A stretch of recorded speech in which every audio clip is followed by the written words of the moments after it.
this even working now? Hopefully it's working now. Is it working now, guys? Uh-oh. There we go.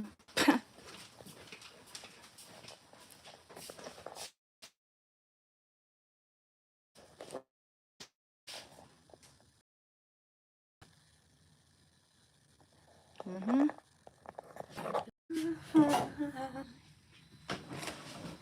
Okay, let's see. Let's make some cream of wheat. That sounds like such good food right now. Good comfort food. Comfort food. Well, hello, good grief. Not you.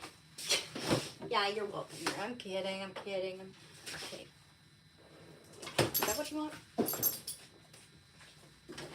can't do what you're asking me to do. I just can't do it, man. I don't have to. Just can't do it. It's not my expertise. Bit of that. A little bit of water. Don't want to be too dirty. Oopsie, too much there. There we go. Wow, Shando, you're just so cute. Okay, I don't know if I want that much. Yeah, so take some of that out. I don't know. Don't need that much.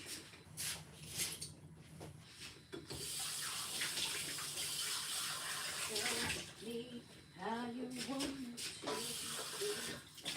Show me everything, 'cause I need to know now. Because my loneliness is killing me. Hey guys, are we gonna get this on the road? On the road. Okay, let's get that. I got myself some chia seeds. Chia seeds and flax seeds to go in there now. We're gonna have chia seeds, flax seeds, and hemp seeds in this cream of wheat that I'm making. Because that sounds so good right now. I don't know. I'm a sucker for it. I also got a bunch of sardines too. Let's see. So I'm gonna toast these seeds before I use them. They need to be toasted. I got them raw, so I can also use it as a skin product as well. All you gotta do is let it soak in water. It gets all gelatinous, and then you smear it all over your face. And apparently, flax seeds are extremely good for your skin. A nice, cheap way to take care of your skin. It's only like $6 for a bag, or these chia seeds were like over 10. Anyway, so there. Let's see. I need that milk. Probably find a. Let those chia seeds soak in something first. Yeah, don't want too many. Let's see. They're expensive. I won't make them last. Oh, no. It's gonna blow up. It's gonna blow up. Ah, that sucks. They're expensive. Ah, party time, huh? Good grief. I mean, I cleaned off the counter, but I'm still not going to do that. I'm going to wipe them all. Yeah.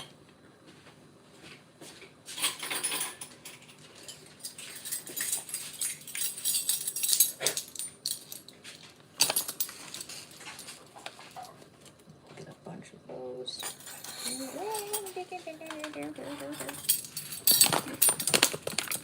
Do these need to be refrigerated? I mean, I know the hemp seeds are better when you refrigerate them.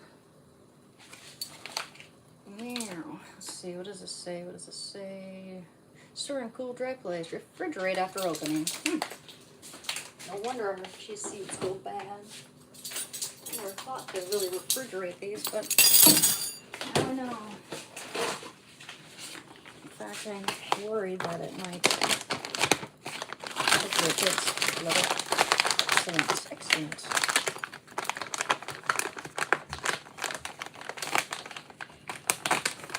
A little bit. Perfect. Perfection.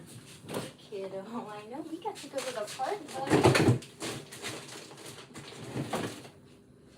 And I got some popcorn that I'm going to have later. Okay, where do I get something to wipe that counter? There we go. Oops.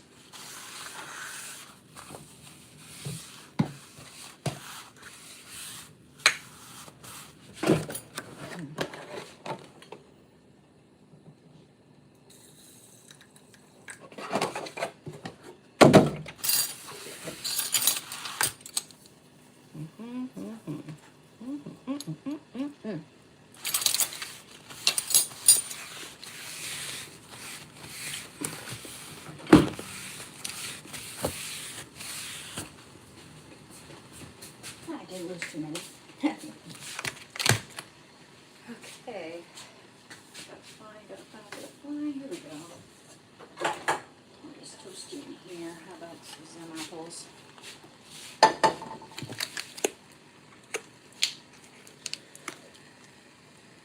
Yeah, it's like it wants to. Okay, yeah, you just gotta open it tiny bit because they just want to fall out now as soon as you open them. Okay. Put that down on the heat. Toast a few of these guys here. One die, I'm not confident. I still believe. Hi guys, hi, how's it going? How's it going, everyone? My name is Anne, and welcome to my channel. How are you doing? Yep. Okay, wait, I would like to donate. You know what? I have my PayPal and my Cash App attached, pinned in this live stream, guys. It's pinned in the chat. Do you see it? I've got PayPal and I've got Cash App here for now. I'm not able to monetize my channel at the moment, unfortunately. But yeah, if the Cash App one doesn't work, try it capitalizing the first letter of each of my names, like Anne Catherine Gibson. Just try capitalizing Anne Catherine and Gibson. Just the first letters of each name. The first letter. Anyway. Oh no, people. Well, you don't have to. I'm not telling you guys you have to. People have offered to support me, so I'm offering them, you know, a way to support me. You know, I don't expect anyone to actually, but I appreciate it if you can. That is, don't feel like you have to. I mean, some people have already, you know, helped me support my channel today, and I really appreciate it. Just whoever's able to. It's not something I'm not demanding it or anything like that. I really appreciate everyone who has helped me today. But yeah. Yeah, well, you know what? My channel is about recovery from drugs that are running our lives and wrecking our finances and all that other stuff. It could be any addiction. I was addicted to heroin, so you're in the right place. Welcome to my channel. I'm not on heroin anymore, guys. I was addicted for 6 years, and I've been clean as of February 28, 2023. Anyway, I better start making my food. I will keep it up with you guys. So, someone asked me for my PayPal information, man. I should have given it out, put it on my description at least a long time ago, but I didn't expect to really, you know, get any. I don't know. I didn't feel right about it at first, to be honest. I honestly don't like asking for stuff. But I really appreciate everyone who has offered to help me out and who has helped me out. It's very much appreciated. I'm struggling to find a job right now. That would be awesome if I could find a job.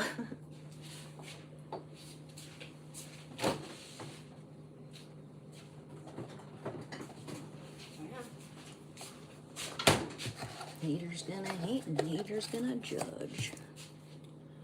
Well, that makes decisions you can get away from me. Oh. Okay.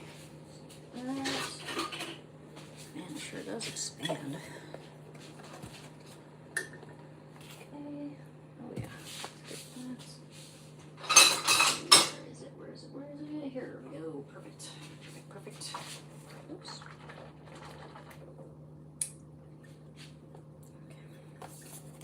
My loneliness is killing me.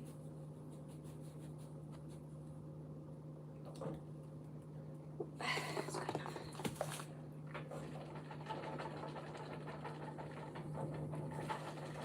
Sorry guys, that's all in front of you.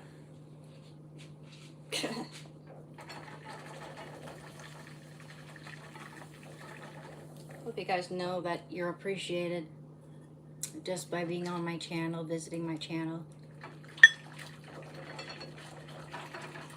I hope that my channel helps people who are struggling with addiction. That's the whole point of it. That's the whole gist of it. Although we talk about other things because we're a lot more than our addictions, okay? That once an addict, always an addict is something I don't subscribe to.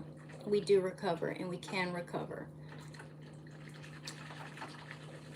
A lot of us are living proof. Unfortunately, some people don't give us much credit. They don't have faith in us. That's one reason why people, I think, they ultimately, some people, and a lot of people actually, they fail. They relapse because their support system sucks, or you know, someone said once a junkie, always a junkie, or just kept calling them that, even though they've been clean for who knows how long. I knew someone who had been clean for like over 6 months, and her family just kept calling her like junkie and shit, you know, like junkie bitch and stuff like that. I mean, at that point, it's like, I can understand how someone would be like, what, if my family doesn't even have faith in me, then what's even the point? Why even try? That's why you got to do it for yourself. That's why you have to do it for yourself. That's why you have to have faith in yourself, and that's I think that's one reason why a lot of people turn to God when they're in, you know, in recovery. I was agnostic for a long time, and now I'm like a born-again Christian, and trying to find something to be grateful for every day. It's not easy, but every day gets easier. Every day, every year, you're gonna feel like a different person, a better person. You learn to forgive yourself, and you know, redemption's a beautiful thing, guys. It's nothing to feel shame about. People just want to shame, and blame. At least we can take accountability and strive to be better, right?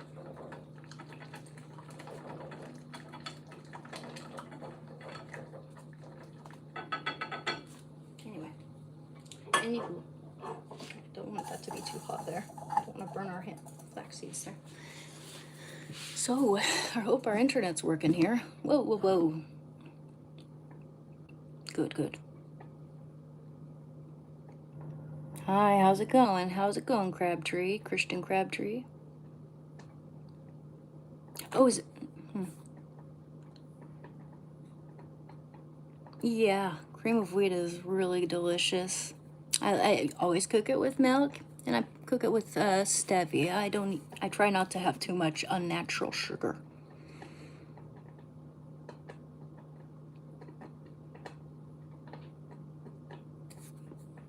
You know, screw you, Dorflex.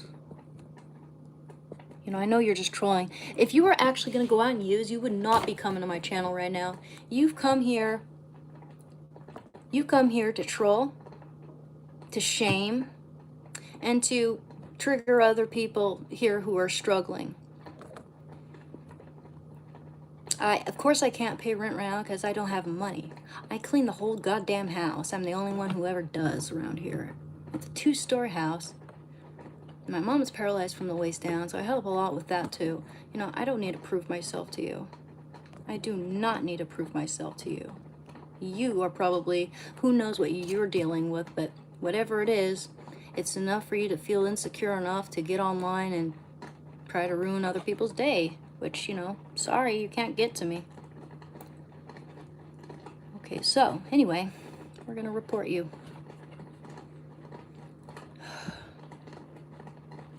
Uh-oh. Oh, we do not want it like that now. It's okay, we got it. Let's not get distracted by any assholes here. Yeah, I had it a little bit too hot there.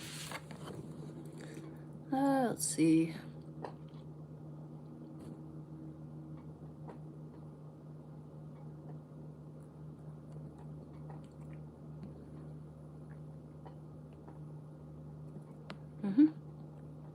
Okay.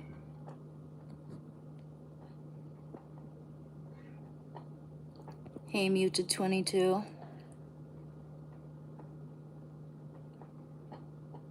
Yeah. Yeah, I mean, I'm not saying everyone send me money whatsoever. you know? I mean, whoever wants it. People have offered, and I'm really mainly addressing these people who've actually offered to support my channel. I'm not begging, guys. I'm not begging. You know, people live streaming. You know, people get donations and all that. My channel's not monetized, so yet it's close though. So people have offered to help, and I'm giving them a way to help. Is there something wrong with that? Gosh, it's like some of you guys are just so bent on shaming. Probably, I don't know. I'm not begging. I'm giving you guys my information so that if you want to help, you can.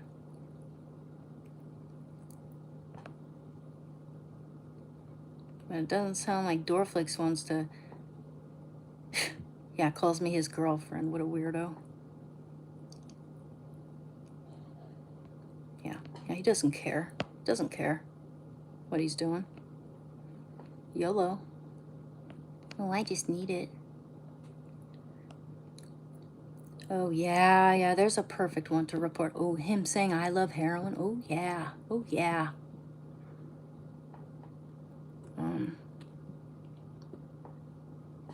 Yeah.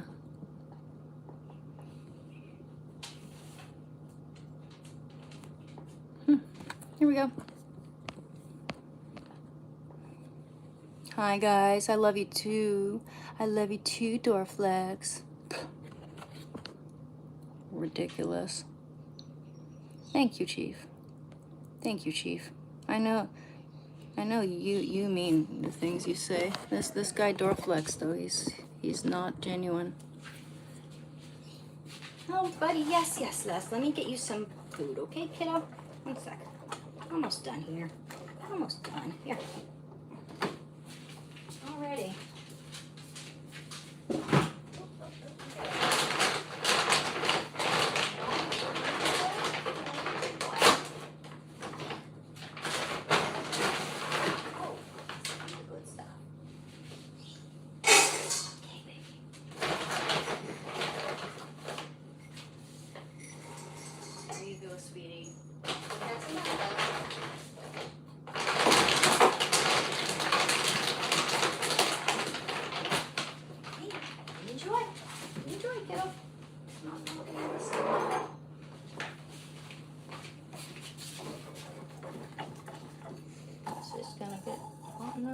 Are these toasted enough?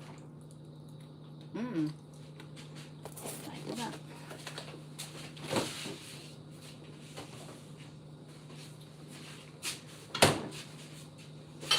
I love these bowls, they're so cute.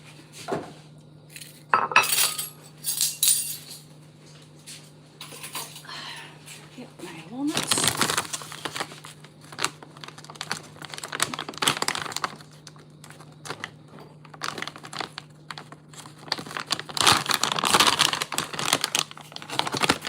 Such a sweetheart. Shando had a good time. Shando had a good time. It was such a beautiful day. It felt more like, it did not feel like January today, man. I could have gone without a coat and been perfectly fine. Instead, I brought like 3 layers of sweaters and a coat. Why did I do that? Don't even ask. Don't even ask. I should have gone outside first in the backyard to test it. I didn't.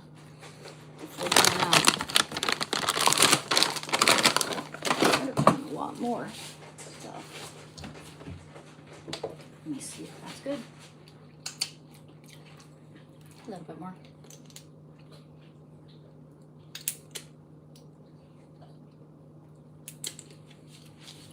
Damned if I do, damned if I don't, though, right? People ask me to do something, I do it. Then when I do it, some people complain about it and act like I'm being like super demanding or something. You know, just doing what people recommended that I do, and people can take it or leave it, right? I'm not begging or anything. I'm not being like, you better do that, you know? I hardly ever tell people what to do, you know? I hardly ever tell people to subscribe to my channel, but I try to because I know other people doing it and it works. And I try to be honest.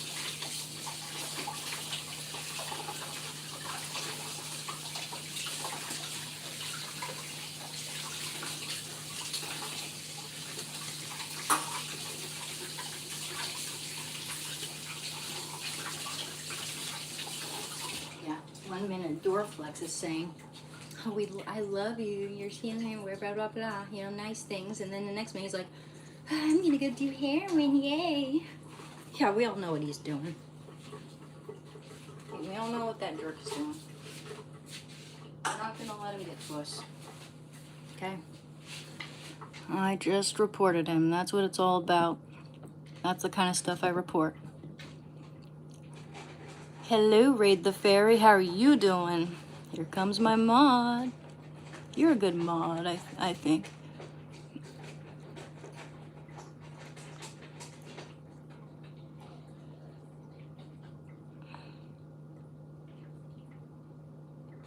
Thank you, Andrew. Yeah.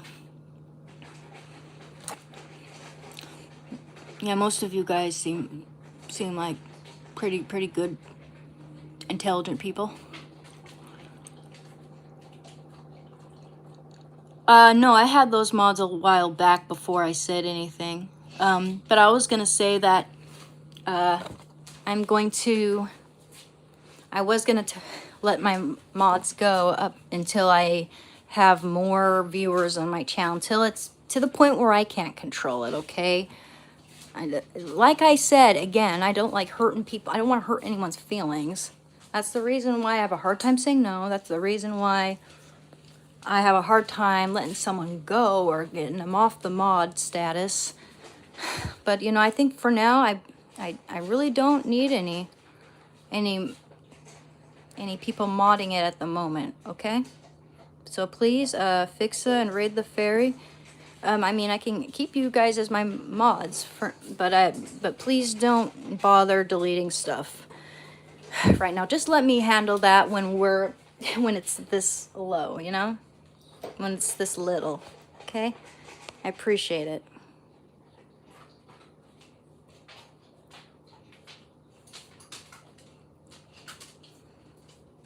Yeah, well, that's what I don't want. That's what I don't want. I don't want them chopping people, but I'm more than willing to chop you since you're trying to act like heroin is the best thing on earth here. You know, and I know for a fact you're not going to go out and use, otherwise you wouldn't be here. Okay? It's not a party drug, whatever. And I just think you're full of it. But hey guys, Fixa, Raid the Fairy, feel free to delete anything from Dorflex 7_7 because he's, I mean, I did just report one of his messages that said something along the lines like, let's go get heroin. It was pretty blunt. But yeah, he's trying to provoke people in that sense. It's not cool. Yeah, you're really a piece of work. I mean, I can deal with him, but feel free if you want to. That's the only person right now that I think is being over the top.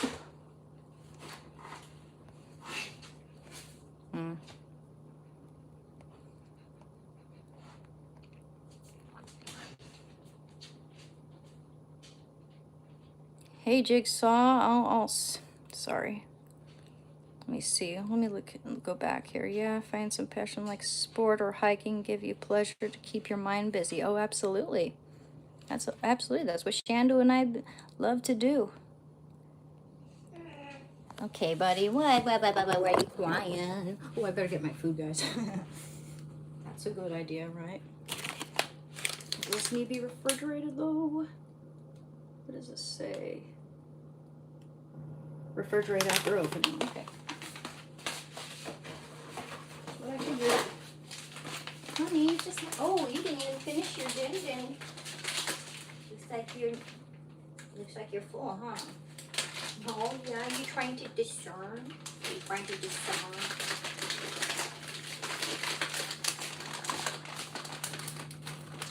A little bit too big there.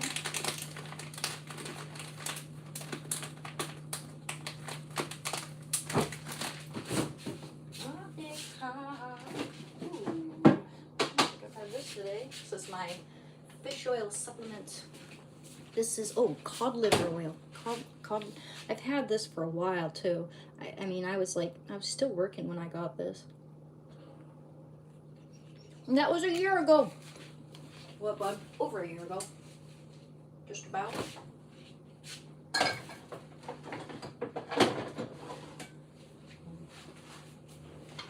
Good for brain function. Okay. Okay, baby. Hey, would you like a little snack, kiddo? One second. That's some thick cream of wheat there. Okay, kid. Let me help you. Splat. Splat.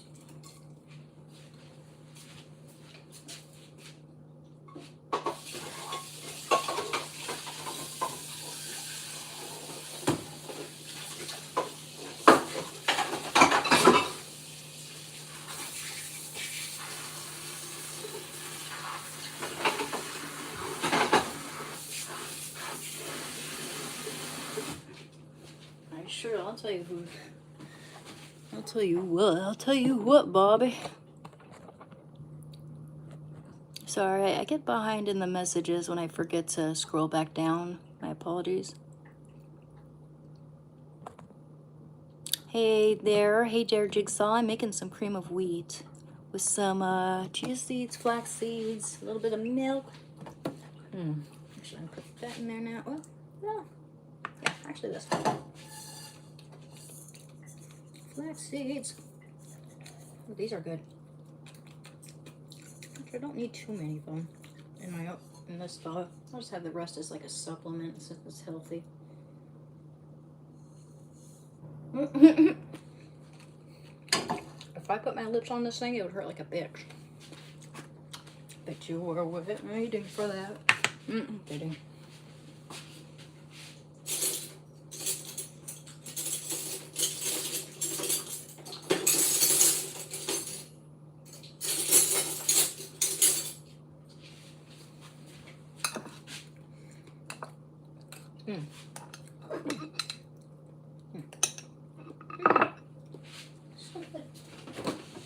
Honey.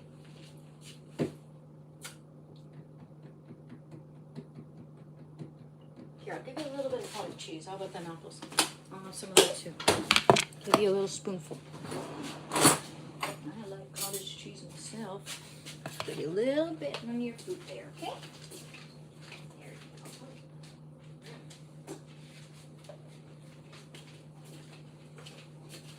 go. I adore cottage cheese, guys. That's a little too much on the spoon, though. I don't want it to drip in there.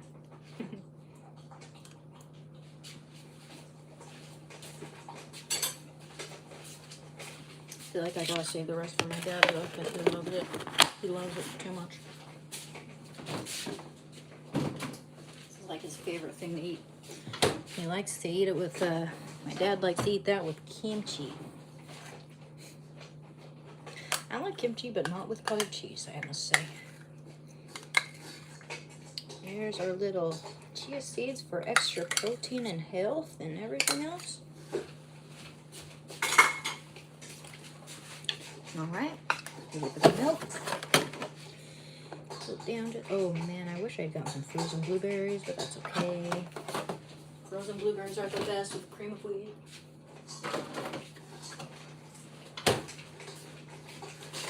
Hey, kiddo, would you like to share nanners with me? Want to share bananas? Nanners? Oh, of course you do. Of course you do. Is it your favorite? It's your favorite, isn't it? Here you go, baby. You have that nanners. Nanners. That one's a little blue, so have that too.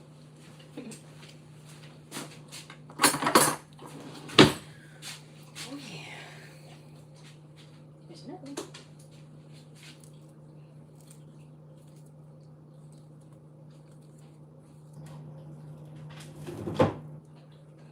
Okay, that's enough. I think that's enough.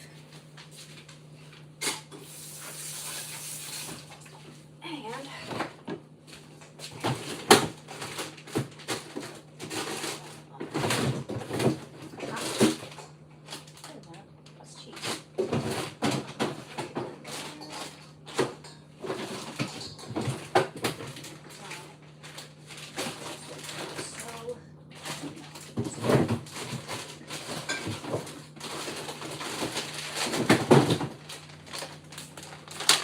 love hemp seeds.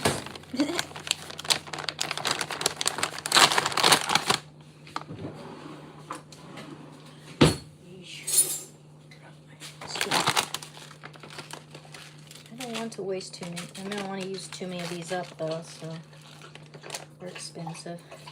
Oh yeah, it's good on bananas. Those are bananas. Well, because my loneliness was killing me. What are you doing, Shanda? I don't know. I don't know what you're thinking. I don't know what you're thinking. Your next special snack will be when you take your meds with you, huh? Ooh, yeah. Let's have some honey. Honey. Oh, yeah. Honey. I know.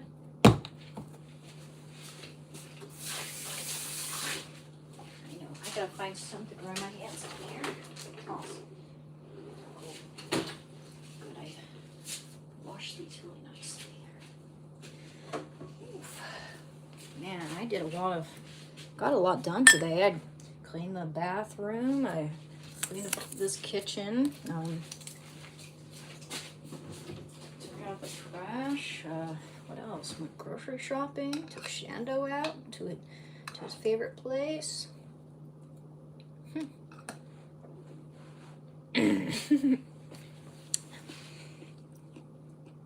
Honey is a good addition, absolutely. Especially with all the ingredients I added. So good with. Look. Isn't that beautiful? Turn on the light here. I'm not a fan. There we go. Isn't that beautiful, guys? Isn't that delicious looking? Okay, now. Oh. Now, Shandy, you better not get into that. Yeah. Now, whoopsie. I'll tell you what. I'm going to actually put this in the microwave for a moment. I cooled it. I waited too long. Just a little bit. It's a little lukewarm, and I like it hot.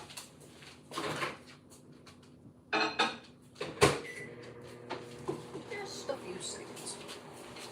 Just a zap.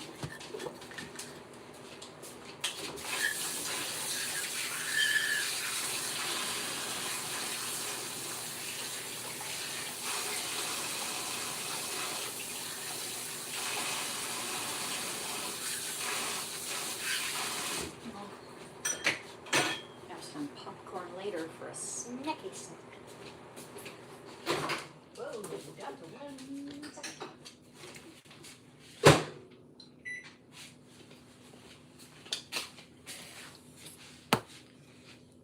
Oh my gosh.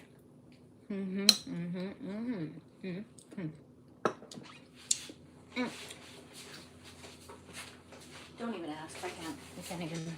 So good. Okay, we're going to my room now.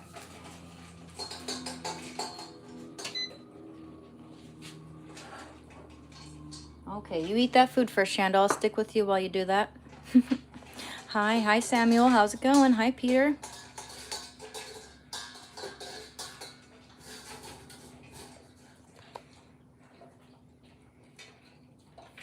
Oh, hey, Rita Fairy, I'll tell you, it's got chia seeds, it's got toasted flax seeds, it's got hemp seeds, it's got walnuts, it's got banana, and it's got some milk.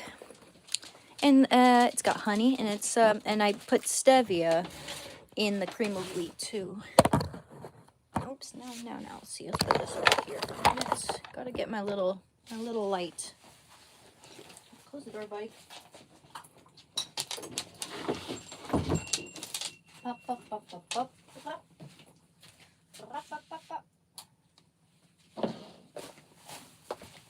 Okay.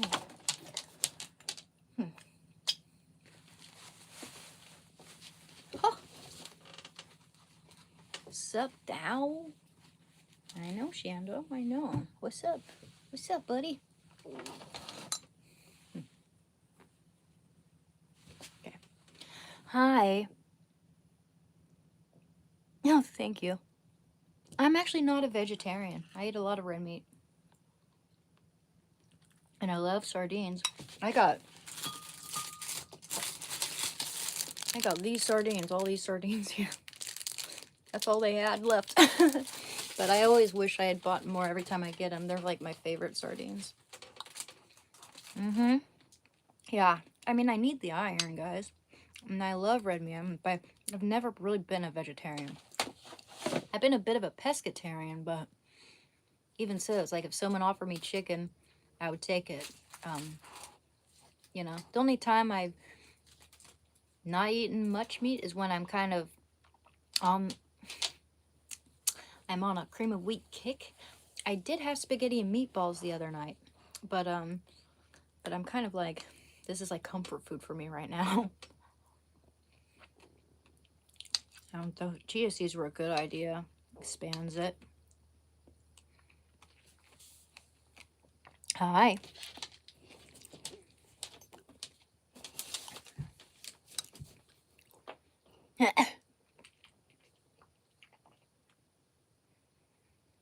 Yeah. Yeah, I was like, in your face.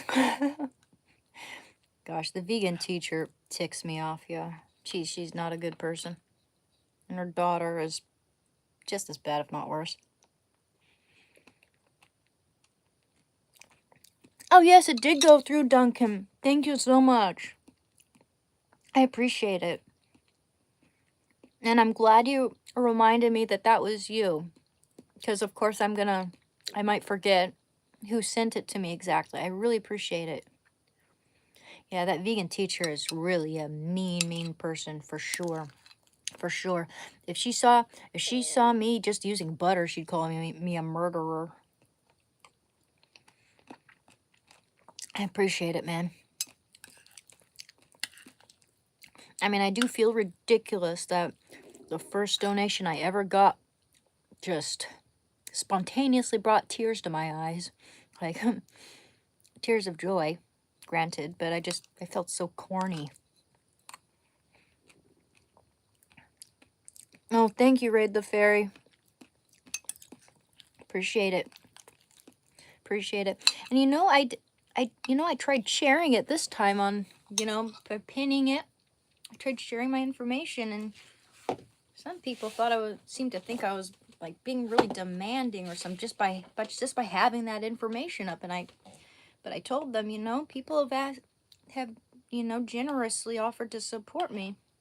And, I'm just addressing the people who've offered. I'm not telling people, I'm not begging anyone to do it, because I know we all have different situations we're dealing with. Like, I mean, even if you were like a freaking, it doesn't matter how much money you make. It's none of my business. I'm not going to beg you guys to pay me anything, but I'm going to surely appreciate it if people offer to help. I feel a little guilty as is, kind of, even me saying, please subscribe makes me feel like I'm, it's just not, I'm not used to it. And I don't like asking for things anyway. So I just have to say, I appreciate you guys lifting me up, encouraging me to get, to promote myself more. I mean, that's probably one reason why I have a hard time. I mean, if someone offers me to commission me for painting, I'm like, yes, and I start working on that painting and I sell it to them. But as far as just promoting artwork that I already have, I'm really bad at it.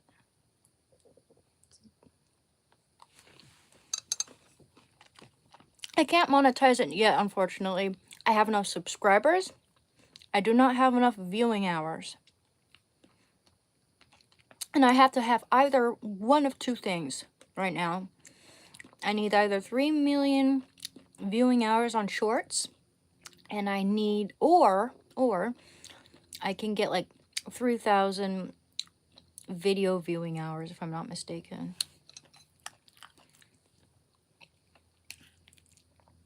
Oh, thank you, Peter. Yeah, I'm trying to be a little, more rational with myself. And thank you, Fixa. That means a lot to me, that people are enjoying my channel here. Yeah. Okay. Interesting. Well, then I should be getting really close, but I could check my YouTube studio and give you guys the details. Okay, buddy, would you like a banana? Have a piece of banana, okay? They're a little too ripe for my preference. No, not on my pants. That's no good. You know what? These pants, I gotta hand wash them. That's why I'm hesitant to ever eat these. Let alone cook. Yeah, okay. And I'm gonna have to wash them anyway. Yeah, I'll be friends with you. He can't weed this. God is with me, Darcy. Absolutely. I am a born-again Christian, and I'll always be grateful that God is in my heart again, you know? I don't know how to say it. It's hard to explain. Yeah, they are pretty non-stick. They are pretty non-stick. It came right off.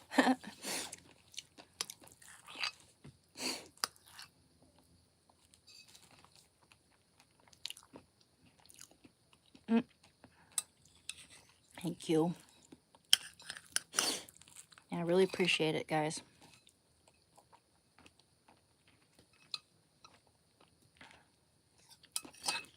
Oh, this is just so comforting. It reminds me of my childhood. Right before school, we'd always have something like this. I think I've eaten oatmeal a lot more, but this just has, there's a lot of good memories because I just loved it. Raid the Fairy, I believe that too. I believe he saved me when I OD'd as well. That's awesome. And I believe you 100%. You know, isn't it terrible when people don't take us seriously when we bring up our faith in God, and especially when I've been agnostic for so long, and I became, thank you so much for the donation, Kelly. I appreciate it. You know, when I've been a Christian for, I was agnostic for so long. And when I finally regained my faith, you know, most people are super supportive, but then there are others, of course, because this is the internet, who are going to criticize and treat me like I'm an idiot, you know?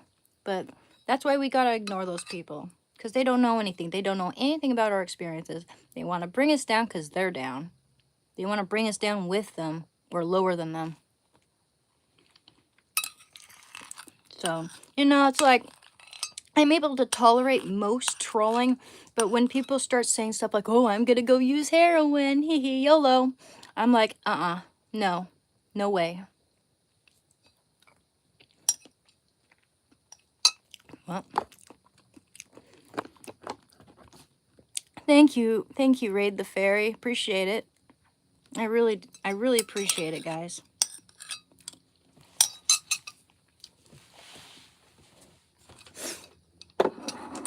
You guys are awesome. I.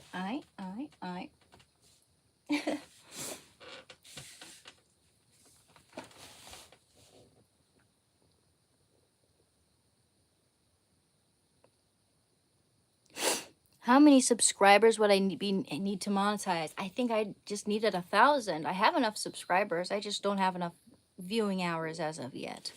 In fact, I should download YouTube Studio on my, just have it there on my laptop too. I'll just look up the stats there as well. YouTube Studio. Gosh, all through December was just like, dead. My whole channel dead. If anything, losing a subscriber or 2 or 3 or 4 because I stopped posting anything. I lost confidence in my channel. Then I decided, you know what? I'm gonna try doing some lives, and boom! Guys, I owe it to you. I absolutely owe it to you. Yep, and once my channel's monetized, I will have memberships. I've looked into all that. Every time I, you know, tried to see if I was eligible, there's one more thing I need, you know. I went back to YouTube Analytics, and there it was. It shows me, like, it shows me like a loading bar, right? And once it's, you know, once it's all filled up, once all those bars are filled up, or one of two of the last one I'm talking about, then we're good. Then we're good. Hope that made sense. I'm trying to like describe it. Describe what I'm seeing. Let's see. YouTube Studio. Radio Gaga. Excuse me. Okay. Downloads YouTube Studio here. Yeah. Download now.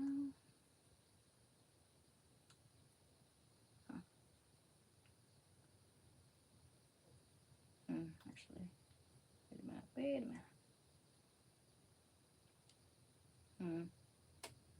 Do that. I can just do that later. I'll make sure I'm not downloading something I don't need to be downloading. Anywho, how you doing? It's alright. It's alright.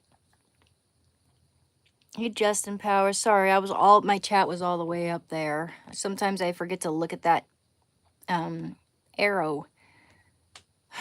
Jeez.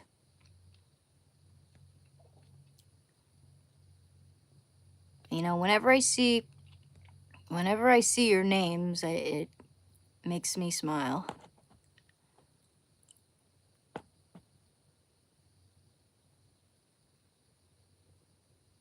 Would I do an interview on a black leather couch that pays for $1,000 to $5,000 per day with your friend Rick? Well, you know, I guess that depends on where you're located and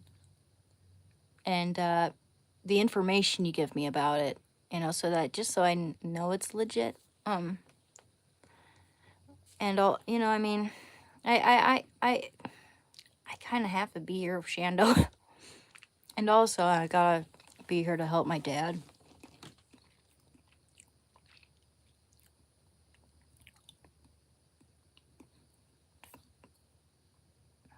Thank you, Martin. Thank you so much. I'm hoping my channel reaches out to everyone who needs encouragement while they're struggling with addiction. It's the least I can do. It's absolutely the least I can do.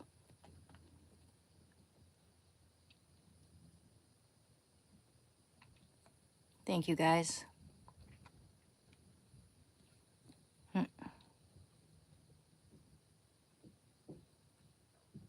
Yeah. Oh, really? The black couch interview? Yeah, okay. I was wondering if it was something kind of seedy. Yeah. Yeah, no. Yeah, I didn't sounded a little weird. But I appreciate the offers. That's definitely not me, though.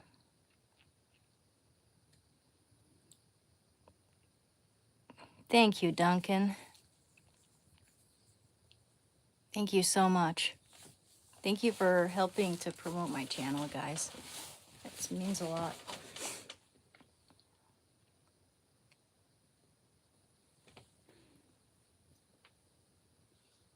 Thank you, James. I believe we all are. We all are, whether we know it or not.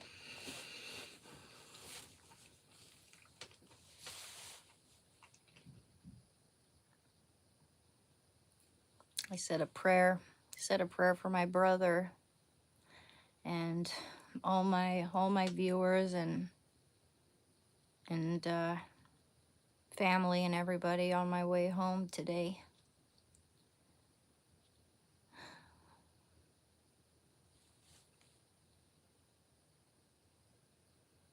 You know what? You're full of it. You are full of it, Dorflex. By the way, this Dorflex is trying to be provocative. He's full of it. Absolutely full of it. I never saw you on my last live stream, by the way. And if you were, I probably would have known because you would have been trolling just like you are now. I'm not getting emotional. No. I'm just, yeah, no.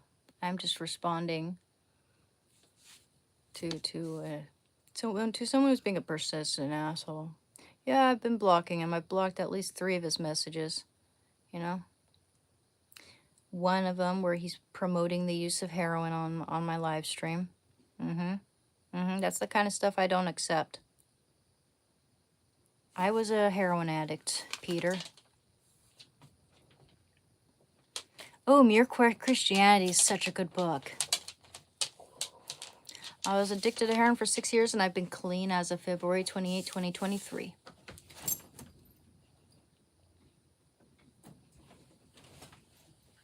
You know what? Raid the Fairy, that's exactly what I went through.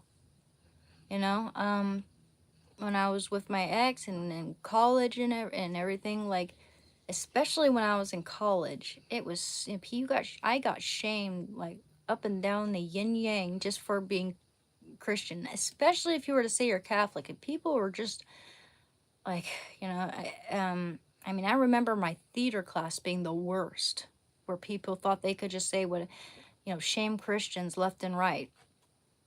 And I mean, I wasn't shaming them with everybody else, but I felt, you know, I felt so bad, and like,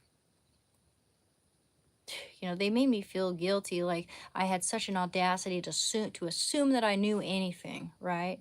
Little, you know, how could poor little me know anything? Just, you know, just they made me feel stupid. And so I, you know, I was manipulated into telling myself there is no God. And if there is, I would need proof, right? Well,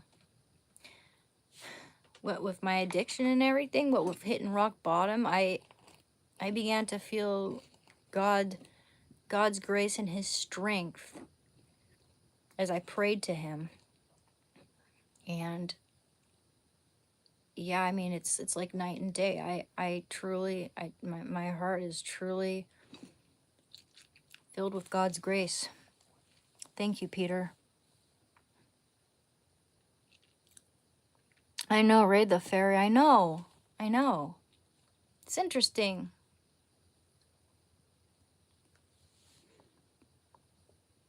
I mean, our religions were around first. Jewish has been around forever, and then Judaism, and the Catholic religion came about when Jesus Christ declared Peter as the very first pope of his church.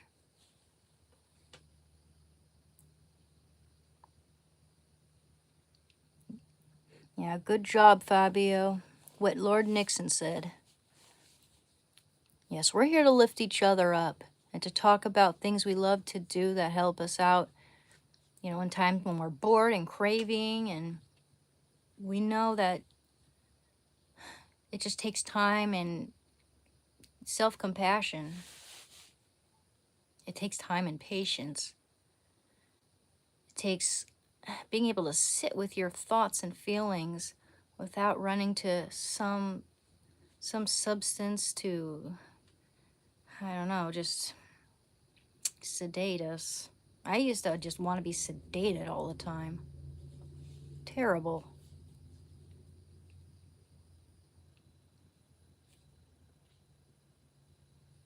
Mm-hmm. Yep.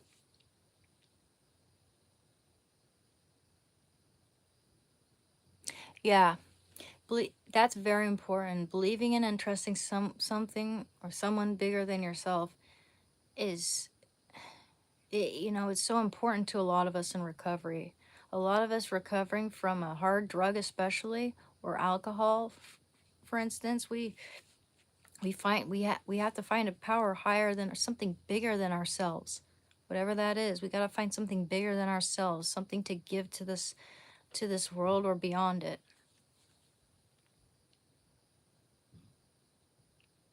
Oh yeah, Raid the Fairy. Oh, absolutely. Absolutely. I would not want to live in Minnesota. Would not want to be with Tim Walz as my governor. No freaking way. But I do believe, isn't that where Bob Dylan comes from? Minnesota, I think. Probably a lot better back then.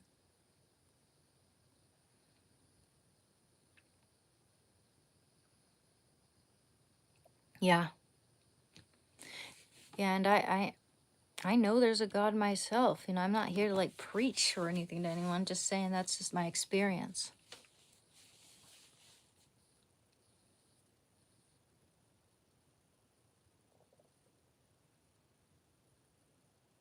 Carl Jung is pretty good. Pretty interesting stuff. I had a classmate who was just absolutely obsessed with Carl Jung. He was obsessed to the point where it was comedic. Yep, I live in Oregon.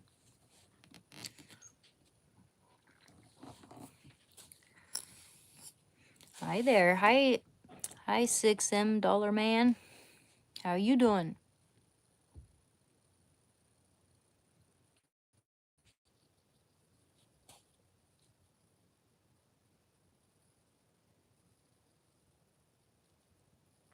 Oh, I'm normal, my friend.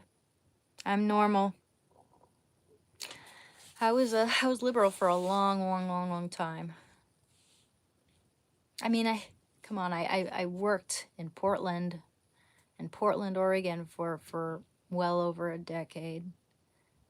And yeah, I mean, you could be as loud and proud about being a liberal as you wanted at that cafe I worked at, but if I so much as said, you know what, I don't think Trump's a bad guy. I think that maybe we're mistaken. You know, there's this Trump derangement syndrome, and I do believe I had that. I'm at least able to admit when I'm wrong, and when there are discrepancies, and able to see when there are discrepancies, and able to accept it when a lie that I believed for so long has been debunked. You know, whereas other people are just willing to keep repeating the same old debunked lies over and over and over again. It's because they don't like the name. And just think about it this way, like everyone on that stupid show, The View, everyone like everyone in Hollywood loved Trump at one point. They loved him. Until 2016, they just turned on him, and I know why. Trump threatened to expose Epstein a long time ago, by the way. And if they had anything on him regarding that, they would have exposed him a long time ago when Biden was in office. It's ridiculous to say.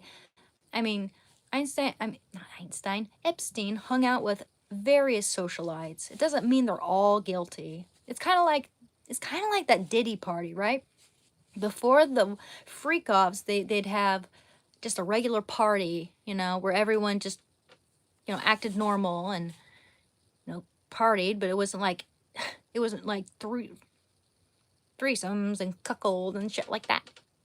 It was you know, kids could even probably come. And then later, like 1, 2, 3 a.m. or so, that's when the freak offs happen. That's when all the crazy crap happens. That's when some celebrities don't even like have anything to do with it. And of course there are some who did have something to do with it. Like same thing with Epstein. Like Bill Clinton's obviously guilty. Someone like him is obviously guilty. And who else? Bill Clinton, um, Bill Gates. Oh gosh, have you seen him in the interview? Super shady guy. Have you seen some of those paintings that some of the victims came out with, like depicting this whole trafficking ring? There's one painting where like you see all these big like Rothschilds and Clintons, and that's who you see in the painting, whereas in the very middle, smack dab in the middle of the painting, you see Ghislaine Maxwell depicted as a bloodthirsty dragon. Ooh, if that doesn't say something about her guilt, I don't know what does. Yep. Yep, that's true. They had to get liquored up. They most of these people probably didn't remember what happened to them. And they were blackmailed. All their secret personal information or whatever humiliating thing was done to them would be exposed to the whole world if they said anything.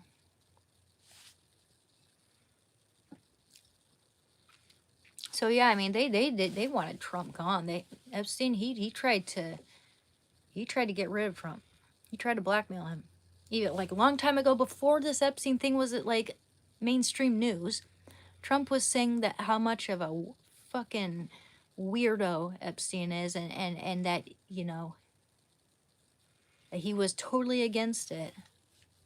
And you know, he sounded pretty darn sincere, and I believe him. I believe him. Hi, Tanya Cross.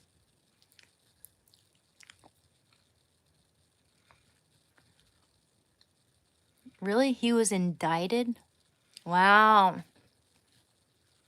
And you remember that evil look he gave the reporter who asked him something about Epstein, I think? And he's just like, and anytime I bring that up, people know exactly what I'm talking about. All I have to say is, remember that evil look in Clinton's eye and Bill Clinton's eye? They know exactly what I'm talking about. You can see the literal devil in his face. And I've seen the devil in Epstein's face too. Ugh, gross.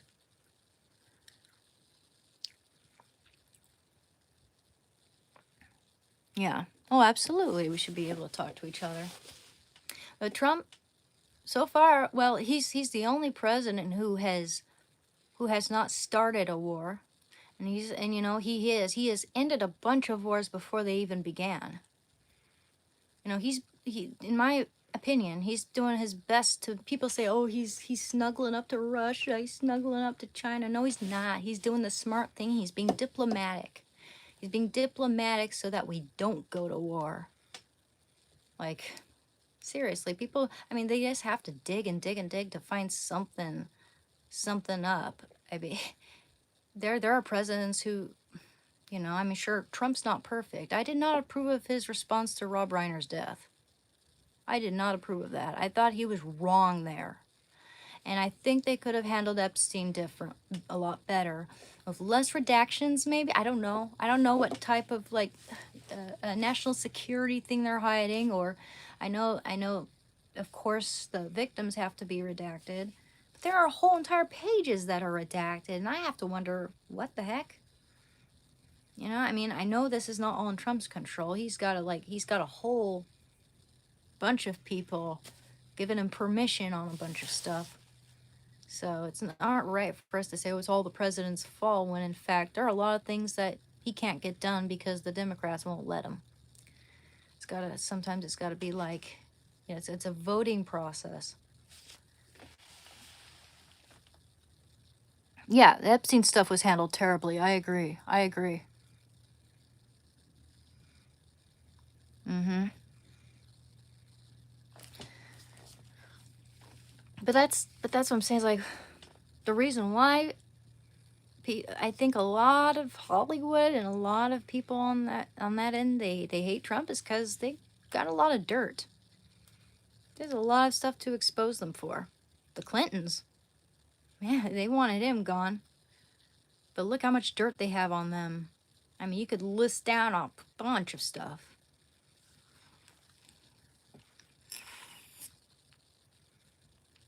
Yeah, exactly. Raid the ferry. Bunch of activist judges trying to overreach their power and block Trump on stuff, and that's what's making it so that places like Oregon and California and don't get any funding.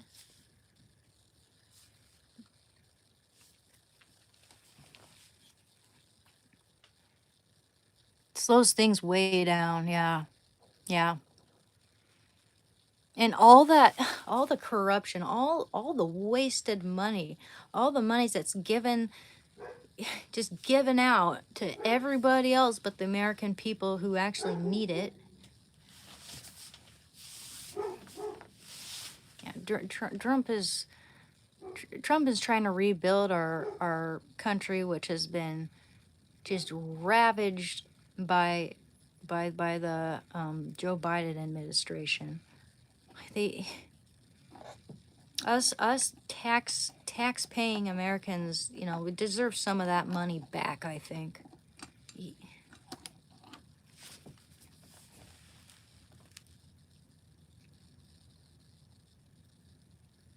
I know I shouldn't vape, but it's like I quit cigarettes and it's the only thing really helping right now. But I'll try not to do it in front of you, okay?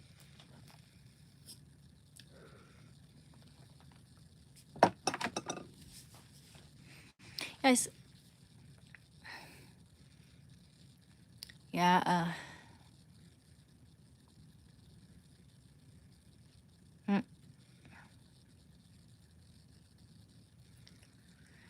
I mean, I still have insurance. No, I mean, I still get free health insurance. Yeah, I get free health care. I don't know much about how that has changed exactly, but I know that they're trying to find something that's more sustainable than Obamacare, which I've heard is a disaster to most people.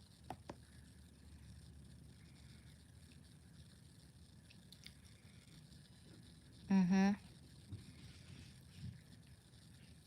Mm-hmm. Yeah, exactly. We shouldn't have to pay taxes now for a long time at least. Until all that crap that's been literally stolen from us is all caught up. Oh yeah, Ray the Fair, that guy saying I was taking advantage of SNAP. Oh my gosh. You know who told me to get SNAP benefits? My dad, cause I can't, I intermittent fast. I eat one big meal in the morning, one big meal in the evening, and I sometimes have a snack. Like my dad can't afford that, so you know, he asked me to get food stamps so that I could support myself. And I'm glad I can. That's the one. It's one way I can help actually. I actually really I postponed that. I put that off because I felt bad about it. I felt like I didn't deserve it. But actually, I don't have a job.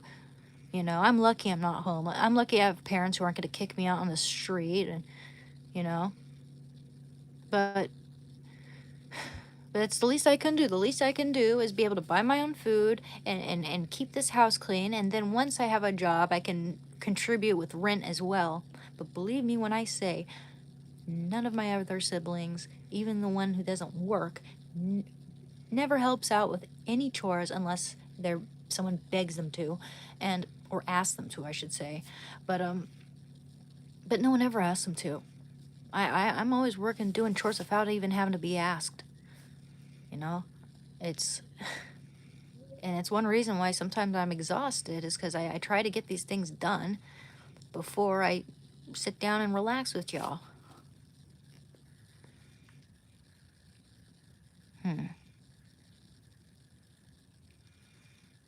Yes, exact. And also, yeah, yeah.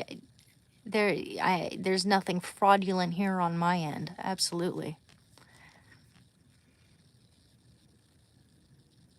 Thank you, thank you, Vince. Vince Woland. Thank you. How do I get free health care like Medicaid? Medicaid. I had to sign up for Medicaid because at that time I made very, very, very little money. But if you make no money, you can also sign up for Medicaid and get free health care at least. At least I know you can here. I miss paying taxes, actually. I miss that. I miss getting my refund. It's proof that I have work. Yeah, well, yeah. Okay.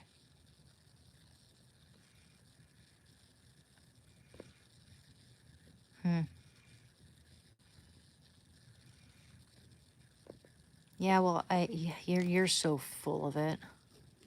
Dorflex. We buy drugs. Nah, nah, nah. Let's see.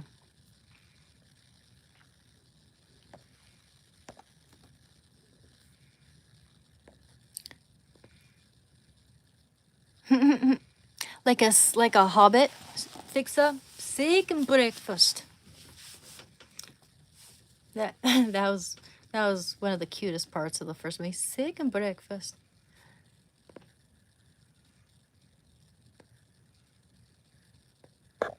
Yeah. Well, I know I didn't say I was supporting myself. I'm saying it's the best way that I can at least be self-sustaining and not depend on other people who are struggling in my family, Thank you, Justin. Thank you, Justin Powers. You are awesome. You're one of, you're one of my first first viewers of my live streams, and so I kind of have a soft spot for you. Every time I see your name, I'm like, yeah, he's here. But same with Axel Pierce, same with Raid the Fairy, same with so many of you guys.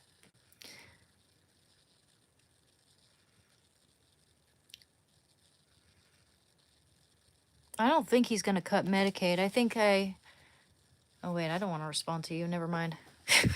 He's the guy who's trying to promote heroin on my channel. And didn't you say you were gonna go out and use anyway? Like, no, you're not. No, you're not. You're full of it. If you were gonna use, you wouldn't be coming here whatsoever.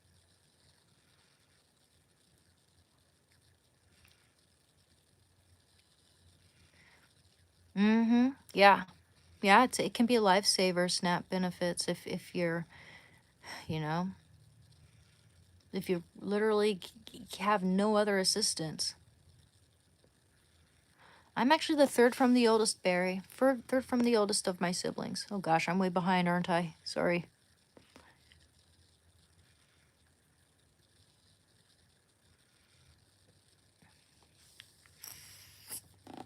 No, I'm not your girlfriend, and you're such a piece of work.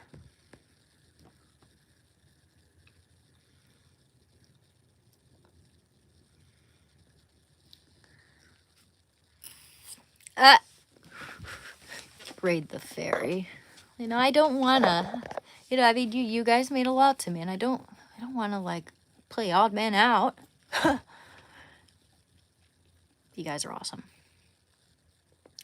In which area am I looking for jobs, Tanya Cross? Tane Cross. Sorry, Tanid Cross. Where? I mean,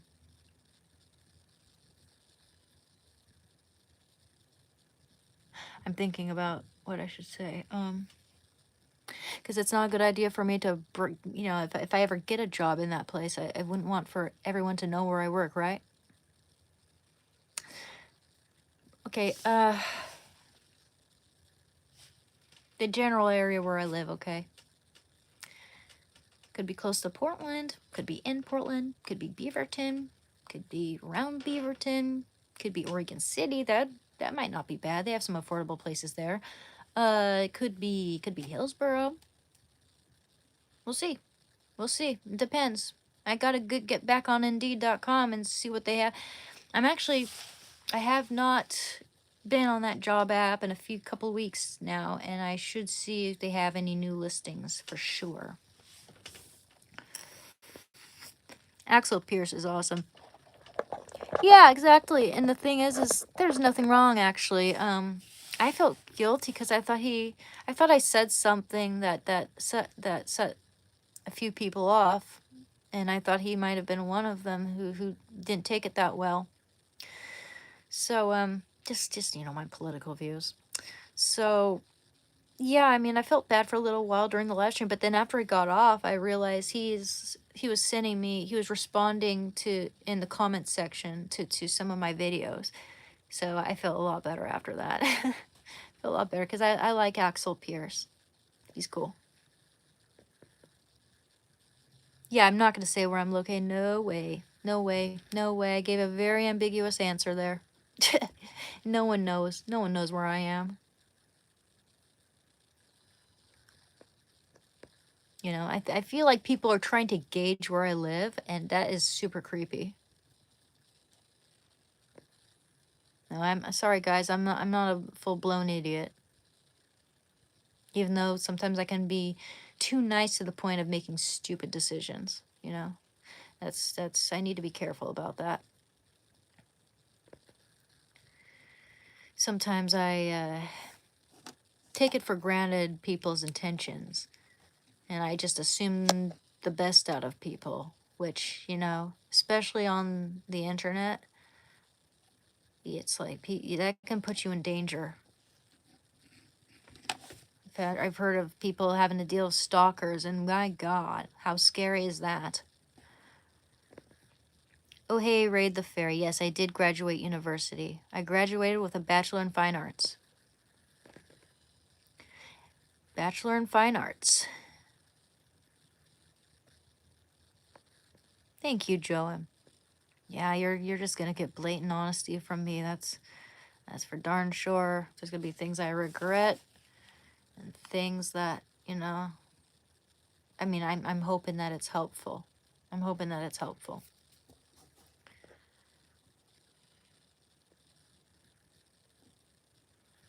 Okay.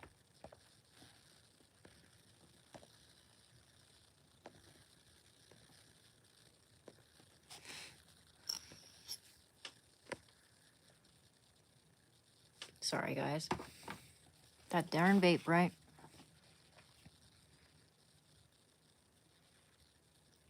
Oh, in the field of what type of job I'm looking for, not the location. Okay, Gigi Young.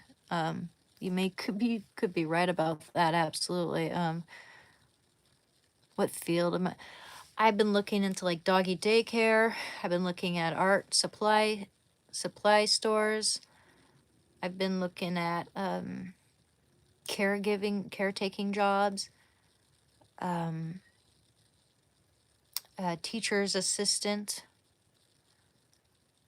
or substitute teacher. I don't know if that's a good idea because I got Shando here. He is my emotional support dog, certified by my provider, letter and all. So that shouldn't be an issue. I just, need to find the right place at the right location. I mean, I know I could, I worked in the food industry for 10 years, so if I didn't have Shando attached to my hip, I would have had a job by now. Believe me. I've gotten a few job offers. And some successful, what seemed to be successful interviews, but there was one thing that was an issue, and that was the distance and the window of time I would have to get home before the buses closed, because I'd be working in the afternoons.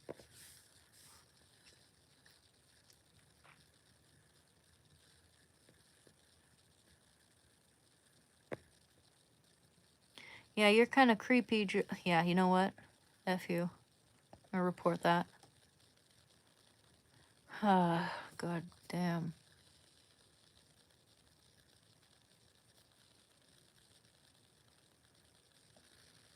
Let's say that's harassment. Yeah, I definitely reported that guy who said he knew where I live. That's just too creepy.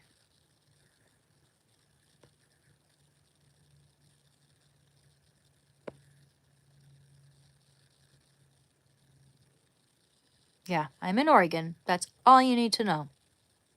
And I didn't tell anyone where I lived. I just mentioned all the places around, the main places in the area. They really have no idea where I live.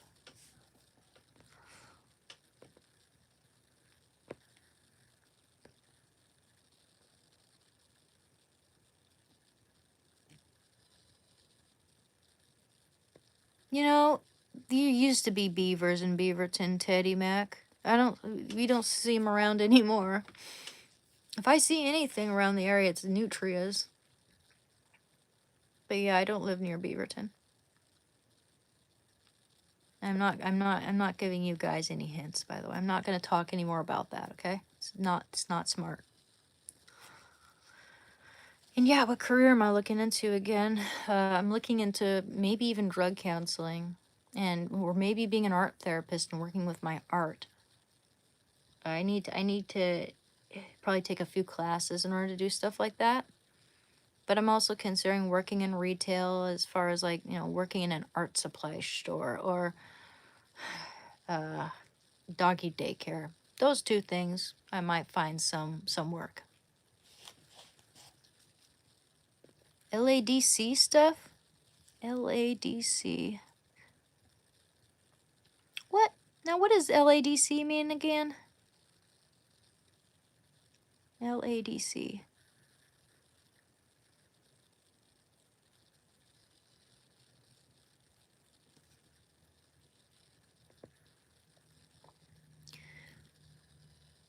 Yeah, exactly, Brian Riley. That's why I'm careful, to not show myself like getting out of the house. I mean, I don't show what I usually I try to not show the front of my house. Definitely. I don't just try, I avoid it at all costs. I hope I haven't accidentally done anything like I don't think so.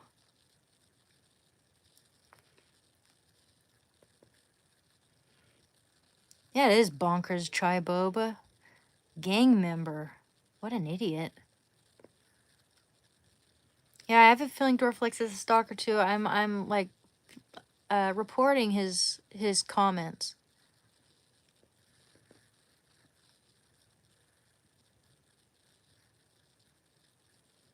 Gosh.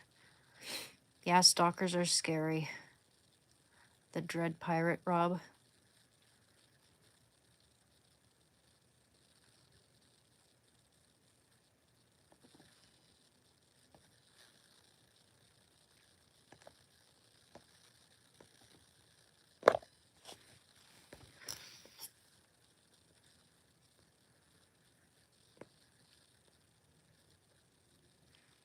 Well, art helped me in a lot of ways because I'm actually a damn good artist, and I wanted to learn how I wanted to gain connections, which I did, but that didn't help as much as I thought it would.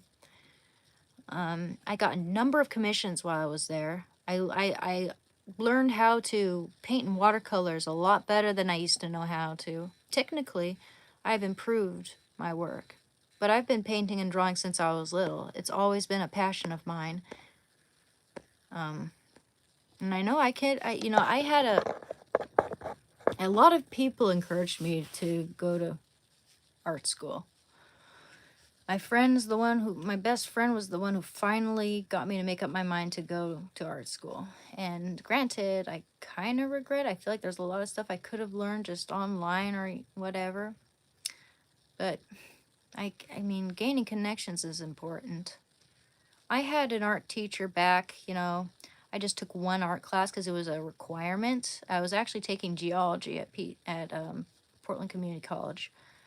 And I had one painting class. It was the very first painting class I ever took, and it was the first time I had ever worked in oils. This was 2014. No, it was before then. It was 2012, sorry. My teacher, who's actually he was a well-known artist in the Portland area. You could even Wikipedia him. But I'm not going to give out any names in case people decide to harass my teacher or whoever.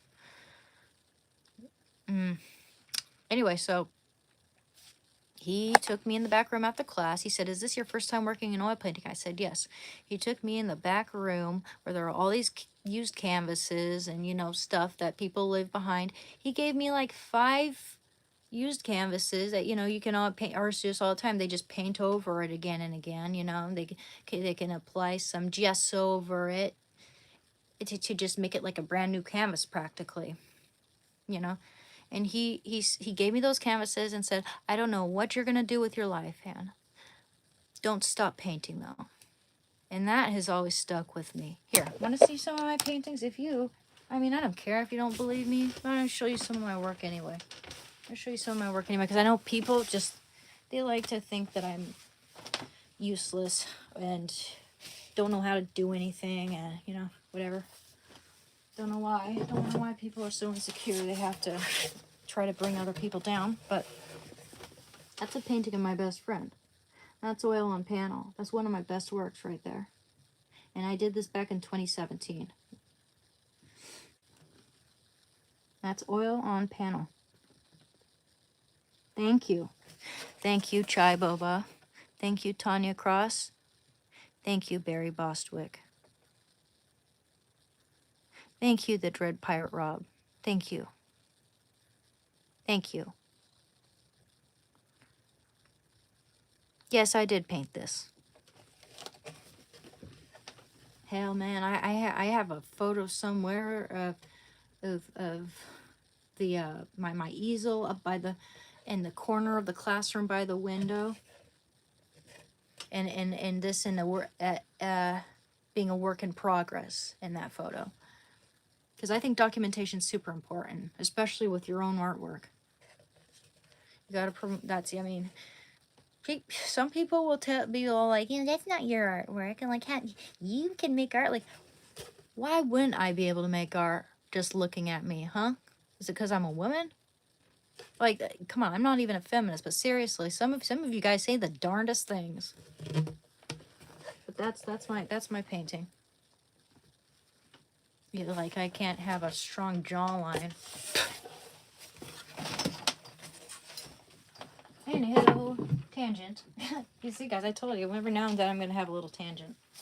It's okay though. This is my painting of John Steinbeck. It's watercolor. I painted this at my grandma's house in 2016.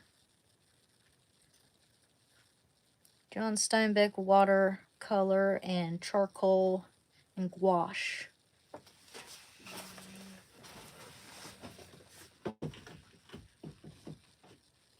Okay. If I can find my other paintings here. Oh yeah, where's my blues musicians? Where do we put those, Shando? Brother. Oh snap. Oh yeah. Okay. Cracking my back here. Oh, how come every time I want to show someone that I can't crack my back very Yeah, John Steinbeck's my favorite author. East of Eden's the best. Yeah, call me tweaker anytime you want. Doesn't phase me. Wait, cause I have a little bounce in my step. I'm gonna be a tweaker, huh? Cause I am having one tangent. I'm gonna be a tweaker, huh? I think if I was a tweaker, I'd have that crack jaw wiggle, right?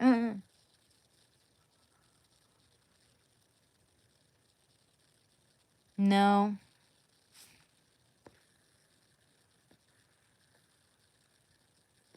No, I'm not. No, I'm not still doing anything. I'm actually clean. As of February 28, 2023.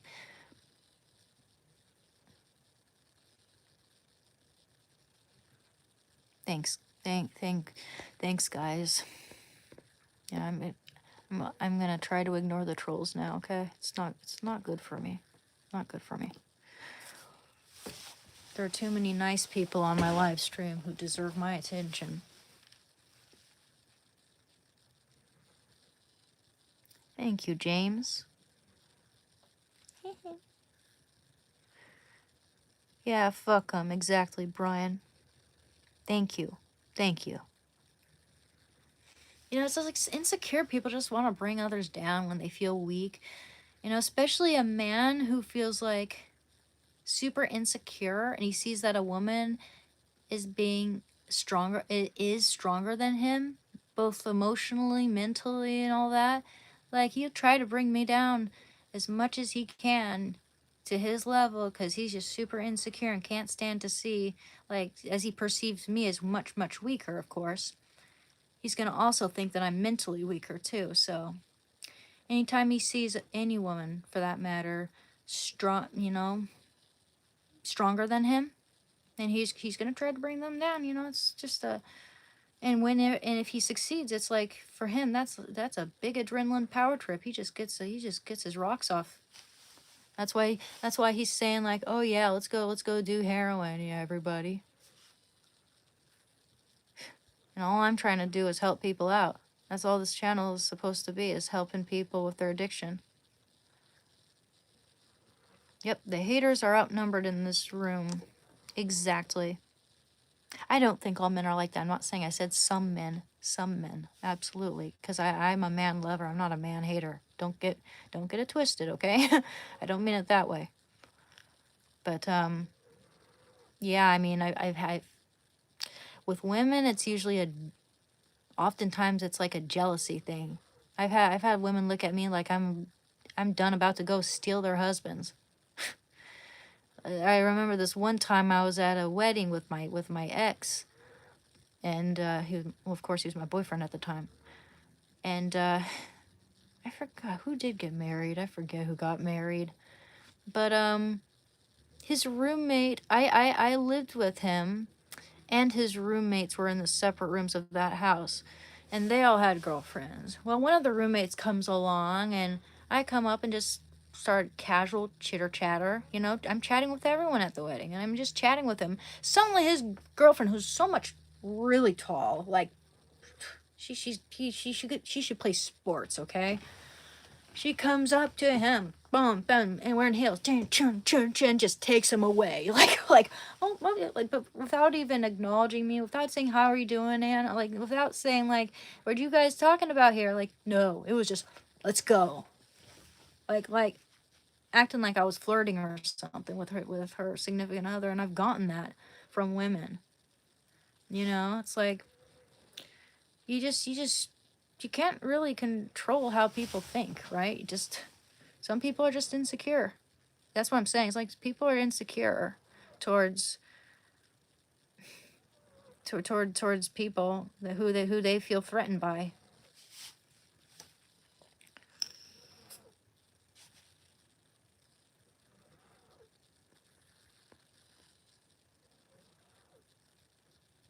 I do feel better than the other day, Anthony. Yeah, I was just pooped yesterday. I was pooped. Oh, thanks, James.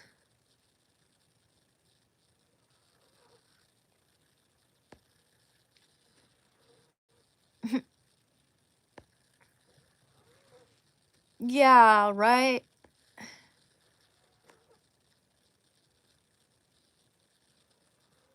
Exactly. No men got hurt. I'm a man lover. In fact, I oftentimes I get along more with men than or have more in, I wouldn't say that. I have more in common with a lot of men in my life than a lot of the women in my life. I wish it was more even, you know. I sure would love to have a bunch of girlfriends and go out and do girly things every now and then, but I just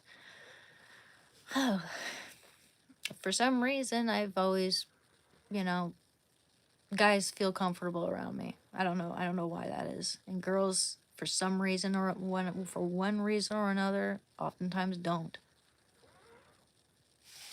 Even my mom seems to feel uncomfortable around me.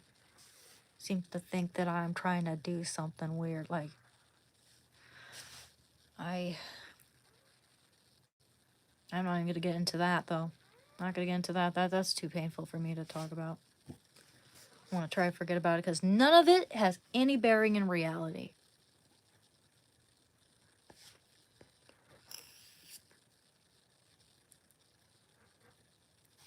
Homer, huh?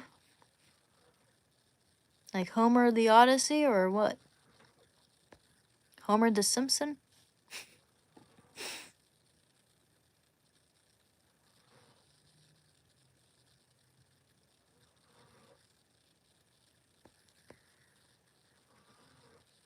Okay, okay. Just stay in the present. Stay in the present. Oh, you're waiting on a commission fee for a Chester Bennington painting? Oh, sheesh, man. I need to get on that now. I am open to that. Hell yeah. Are you thinking of commissioning me for a painting of Chester Bennington? Yeah, Homer the Simpson. Yep. Thank you. Thank you. You know what? I walk a lot. I walk an awful lot and I do lift weights here and there. But for the most part, I well, for one thing, I don't drive. When I go to the grocery, I wear my heavy backpack or heavy bags. I carry heavy bags when I'm going grocery shopping home, you know. I do manual labor until my arms are hurting. And when I went to college, I would haul art stuff around, substrates, paintings, like I'd have various heavy substrates in one big like portfolio bag. Carry that, have my backpack, and I'd have my book bag. You know, it's like heavy. Sometimes even when I was a kid, I'd go like if my dad wasn't home, I'd go to the store and get milk from my mom, and I would have a gallon of milk on each handlebar my fingers, I'm talking like, I remember the weather was freezing. My hands were like, my numb like ice. My fingers felt like they're about to fall off. And I'm just like, I'm riding the rest of the way. It's like a 10-minute bike ride, 15-minute bike ride home from the store. I'm just like freezing and balanced with the milk jugs on each side. If there's one milk jug, I'd probably fall over. But anyway, so yeah, I work hard. I don't do too much weightlifting, so I'm actually kind of surprised here. But when I think about it, when I think about just the years and years and years of just doing everything sort of without a car, without taking the easy way, I always thought to myself, hey, this is exercise. So I'm killing two birds with one stone, and I love killing two birds with one stone. Awesome, Raid the Fairy. Okay, what? Now I have a question. What medium do you want? Do you want watercolor or do you want oil painting? And how would you like for me to, because I'm thinking I'm best at like traditional media, like either oil or watercolor. And I was just thinking, did you want for me to mail that to you? Do you want for me to mail it to you? You could just send me a private message with your information, and I could just send that to you. But let's see, if it's an oil painting, it'll be more expensive than if it's a watercolor, just so you know. Oil paints are really expensive. So I'll say, if it's a watercolor,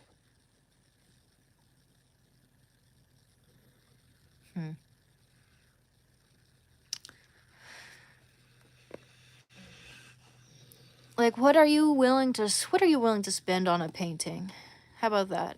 How about I ask you, how much are you willing to spend on a painting, and what medium would you like it to be in? Raid the Fairy.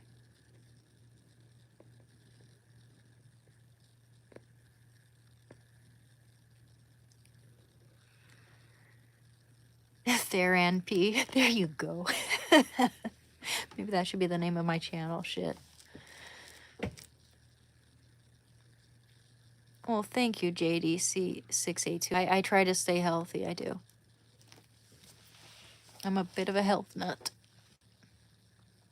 I try to avoid canola oil. Actually, I don't even try. I flat out avoid canola oil at all costs. Well, wait a minute. Sorry. Oh, you are so full of it. I'm gonna try to get rid of this guy because he's being super creepy. Okay. Oil. Okay, wait. Well, I mean, they both can stay preserved. If it's gonna be a watercolor, I'm absolutely gonna put it in a frame for you too. Traditional, okay.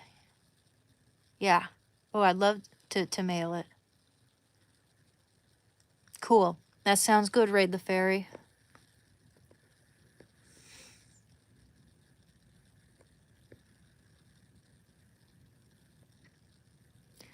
And how many hours does it take me to complete a painting? It depends on the medium. If it's a watercolor, it can take from like 2 days. It could even take 1 day in some cases. To a week. Usually maybe like 4 days. With oil painting, that's a lot more. That's gonna probably take me a couple weeks to finish. Especially since, I've gotta get everything.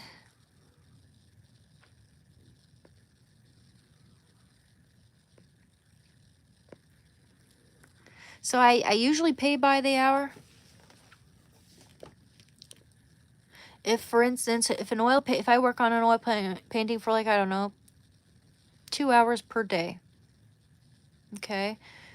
And I charge like $50 an hour on average. Actually I could bring that down. Actually, I'm gonna How about $30 an hour? $30 an hour sounds better, more feasible.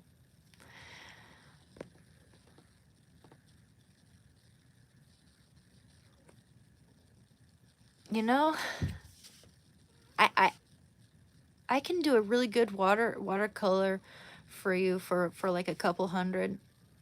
Yeah, I think the oil painting will be a little more expensive. I usually sell watercolors of like portraits that are framed and everything for $200.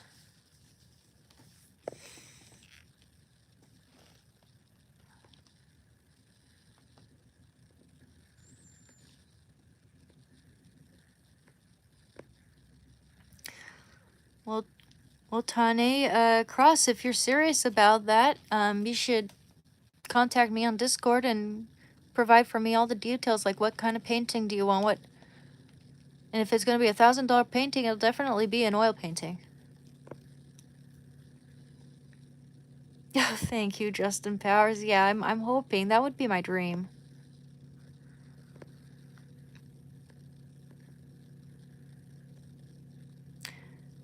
Fix, oh yeah, I'll paint it on my live. Absolutely. And yes, I can show you some more paintings. Just one sec.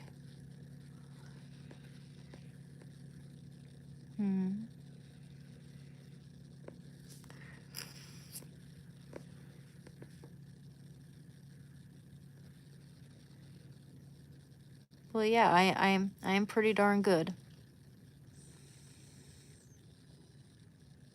Yeah, I'm thinking I should just charge for the final product. I should just count. Usually that's how it is. I count up the hours and, I might reduce it accordingly. It depends on how much materials I've used and how many hours and all that. So I try to be as fair as I can, and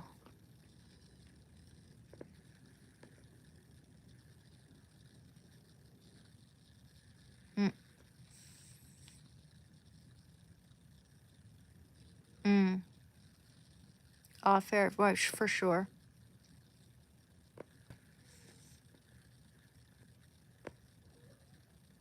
That's true.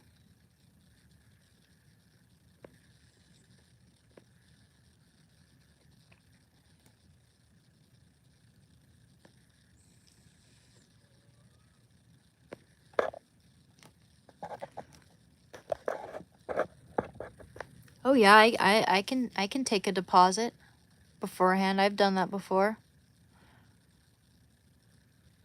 Thank you, Andrew. I appreciate that. 250 sounds wonderful. Wonderful. Thank you, Raid the Fairy. Absolutely. Chester Bennington. Awesome. I'll start that. I'll start a live stream on that tomorrow, okay? Gotta get some sleep and lay on my Shakti mat, get my back all primed up. Man, my backpack was way too heavy today. I got some upper back pain, but that Shakti mat certainly helps. I really appreciate it, guys. Yes, I will work on that. I will work on that Raid the Fairy tomorrow. In fact, I want to set a time when I'm going to go live as well, because I'm going to also go live. What is the best time? What is the best time? And it is Friday tomorrow. Cool.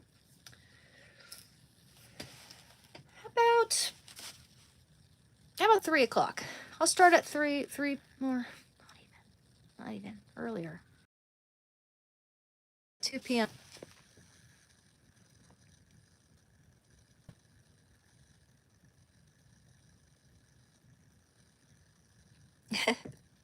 Thanks, guys.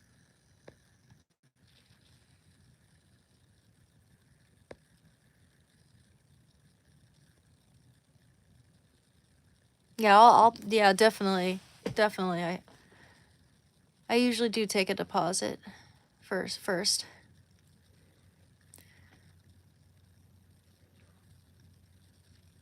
Yeah, I have been cheated that way, to be honest. I have sent things to people only for them to not pay me, but I'm I'm not thinking that I'm gonna get cheated this time.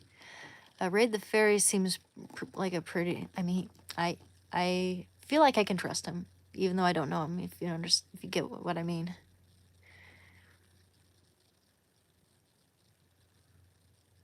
And it's such an honor when someone commissions me. Yes. Okay. Sure. Hey, Shadow Band. Yeah. Yeah, so maybe, you know, maybe like 125 and then another 125 when it's finished or something like that.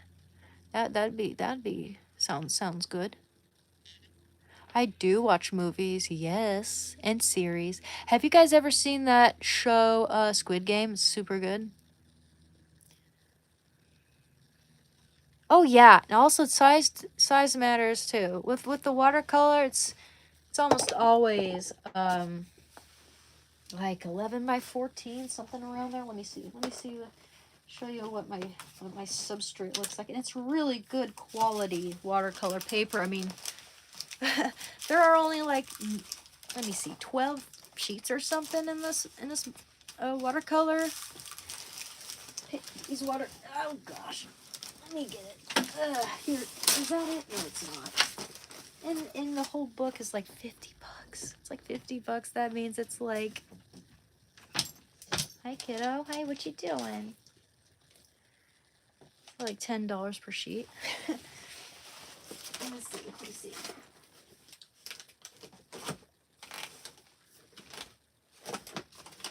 Oh, if I can find it. It's probably in my other drawer, actually. Oh, here it is. See these? You see this stuff? Here, I'm not going to show you the brand name because I don't know, I might get in trouble. Ooh, I got to put this up to the charger. But I'm talking about this paper. This book is like, I think it's around $50. And the paper is just super, super thick, good quality. Oh, cool. I have some good fresh paper here. Here's an abstract work I did a little while back. It's an abstract work. I enjoyed that. It's watercolor. Technique really matters with watercolor for sure. So you have some good free paper. Oh, here's a watercolor of some pussy willows. I had a few people really like this one. See if I can get the lighting to show a little bit better. Yeah, there we go. Those are pussy willows.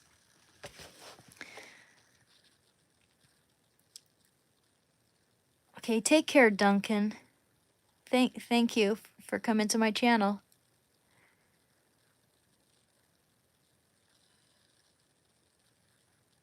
Thank you. I'm not your frickin' girlfriend. Go away.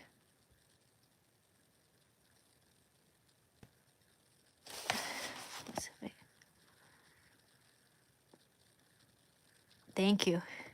Thank you, Raid the Fairy.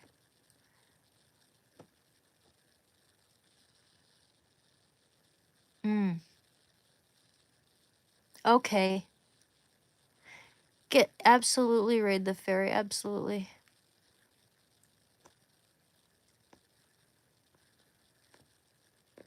Cool. Yeah, we should continue that conversation privately. Absolutely.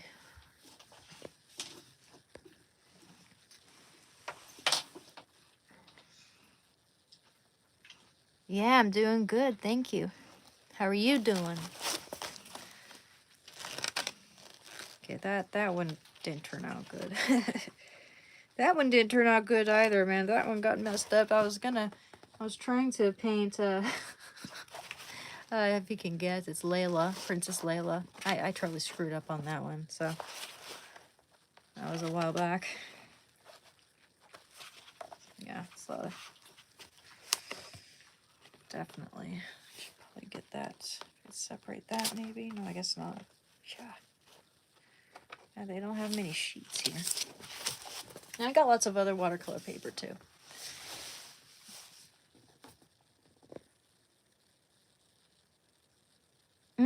I've gotten Sigourney Weaver before, but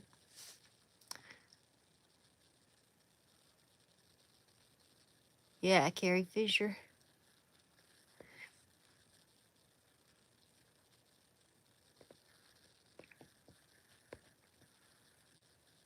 So yeah, that's, hey, I could show you some more art actually. I could show you where is that? Looking for my, I did have to move a bunch of things because everything's just falling off. I have nowhere to put crap. Nowhere to put crap. Oh my gosh. Where did I put those other ones, man? I can't. Weird. Where did those should be easy to spot. Oh, what a mess. What a mess. What a mess. Oh no, what a mess. What a mess. Let's put this stuff away. That doesn't go there. Doesn't go there. Oh, for fudge's sake. Put that on the bed. It's okay, Shando. You can lay in the bed. Just try not to land on that stuff. Oh, there it is. It's all the way back there. Okay. Oof. These are some of my favorite blues musicians. I actually wanted to make a whole series, which I plan to do.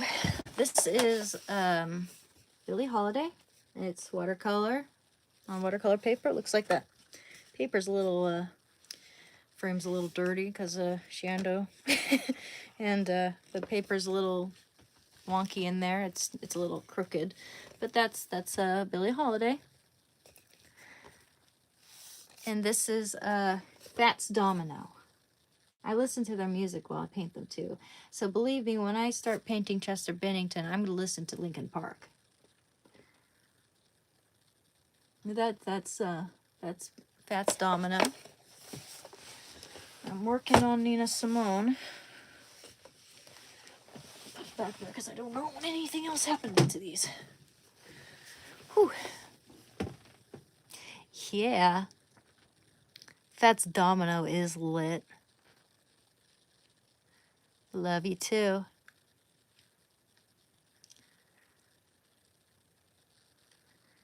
Thank you. I'm looking forward to live streaming my painting, guys.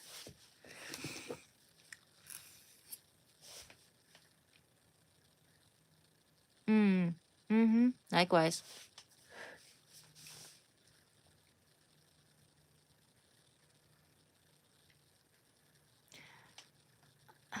I've never done an e-transfer. I don't really know exactly what that entails.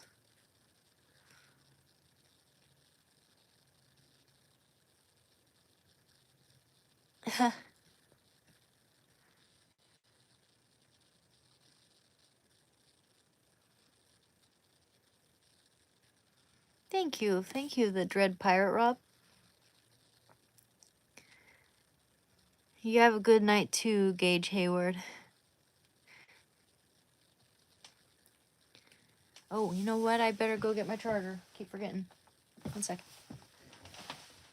Actually, is it over here? No. Better get that.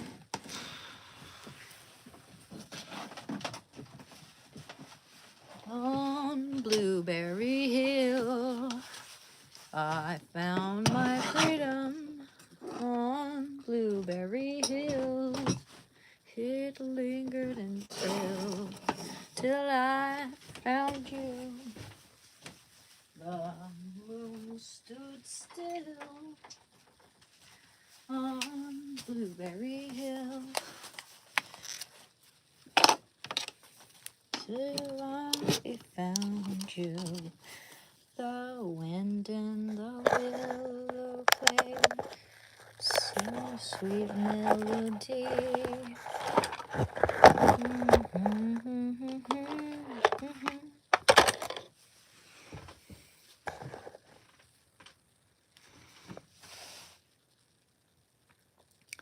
Oh, gotcha. Yes, I do have PayPal. I do have PayPal. I will live stream my painting tomorrow at 2 o'clock. Okay, guys? I'm setting. I'm gonna actually write that down so I don't forget. So I do not forget.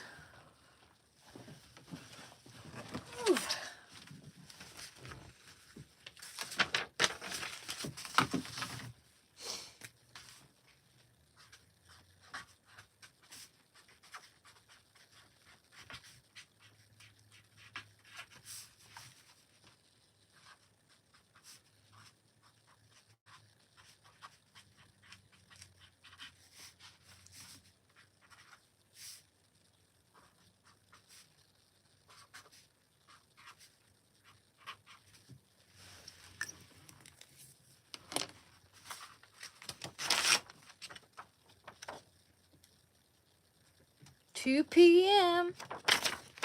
Okay, put that right there on my mirrors. If I can. There we go. Right there on my mirror. That way I will see it. I won't forget. Heck yeah. Oh, was it upside down? Well, I don't think so. And if it was, whatever. People can read. Live painting. Sweet. I've never done that before. I'm actually quite excited. Yeah, I'll be careful of, I gotta be careful of scammers. I'll be careful of scammers, especially, it's like, it seems like people who are just just too damn nice get scammed way too much. And I don't know, I think that Raid the Fairy is being put pretty legit here.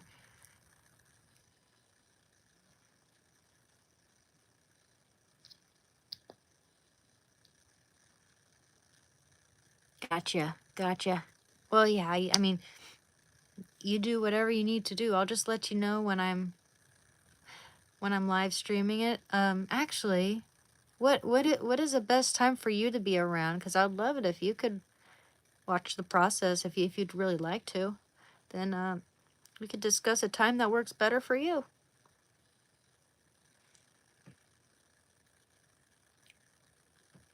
That's awesome, Raid the Fairy. I appreciate it. I trust you.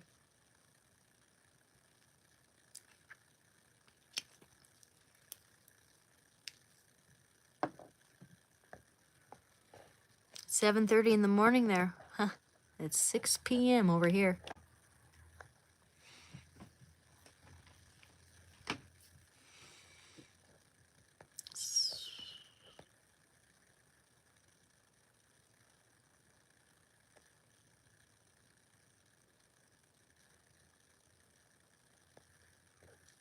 But I mean, so Raid the Fairy, does this 2 o'clock sound like a reasonable time for me to begin it?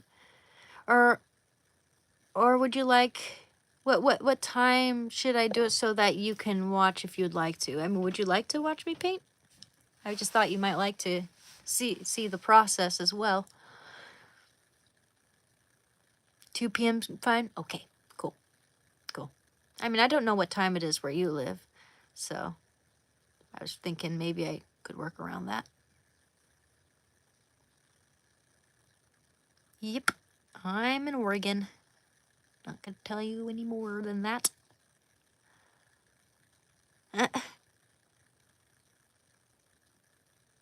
Yeah.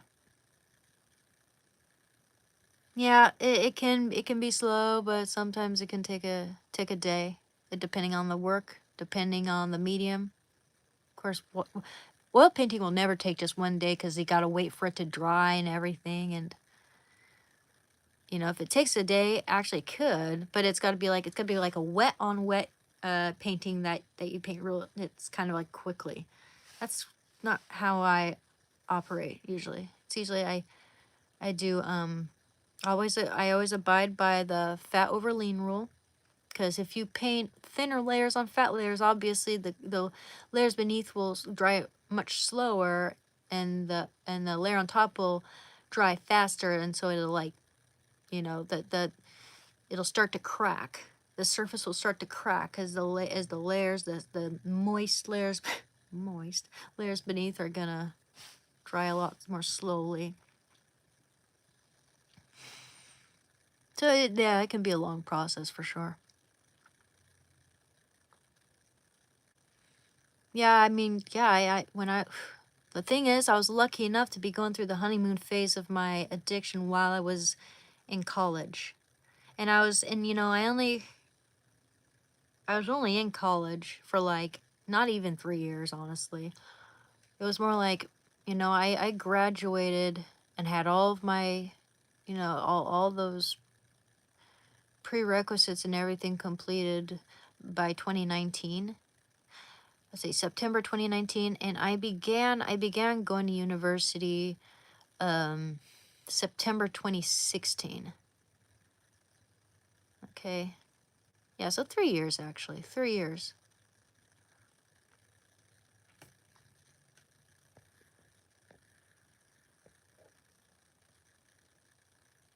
Nice. And I should do it more often, user VF. I should absolutely do it more often. I just wish I had like a tripod or something to set it up a lot better, but I might be able to figure something out so that you guys get a good angle, you know? Oops. But yeah, it's like if I the honeymoon phase ended and it became heroin, and then I stopped painting. It eventually got to the point where I just stopped painting and I had no motivation to do anything but sink into my heroin sedation. And yeah, it's like a succubus. It tricked me into thinking that I could make better work. I probably could have made a lot better work. I could have done a lot more probably if I wasn't on heroin. But during the very early stages, yeah, I was working like on various paintings simultaneously. And granted, there was, there's always more motivation when I have a commission or like when I'm in class and we all have critique that's due in a week and all that. That certainly helped. I think that if it were just me working on my art alone, I would probably be like, no, I'm just gonna go lay down, watch YouTube videos, watch, do some heroin and watch YouTube videos. I'd take the path of least resistance. And, just with the paintings, like setting it up and everything is kind of a lot of work. Thing is like when I go to school, that's where I'd go get drugs too. So, like I was doing it all, man. I was doing it all. And eventually it caught up with me and I lost it all.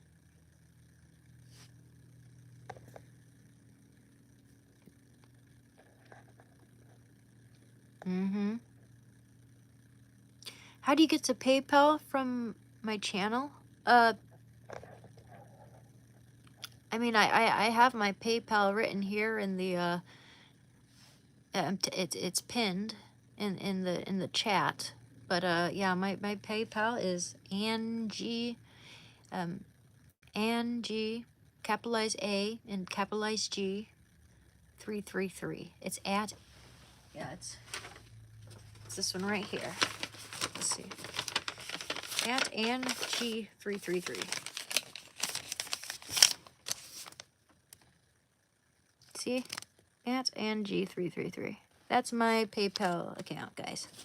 Thank you.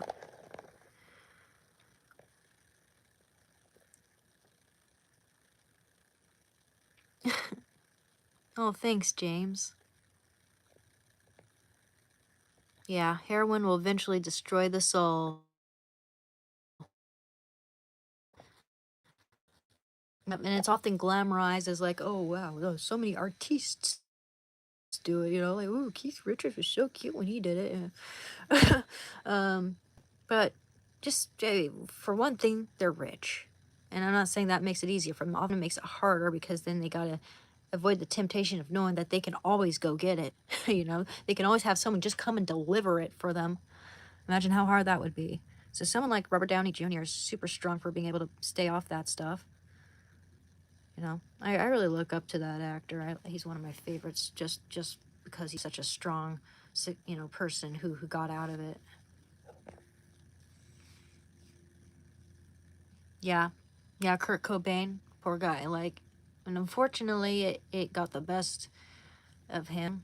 I mean, it's not how he died, I know that, but it certainly did. Uh, he was living in a living hell with that stuff.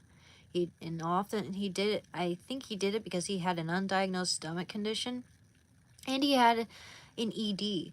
Kurt Cobain had an ED where it was like he thought he was too small. You know, he was insecure about his small frame.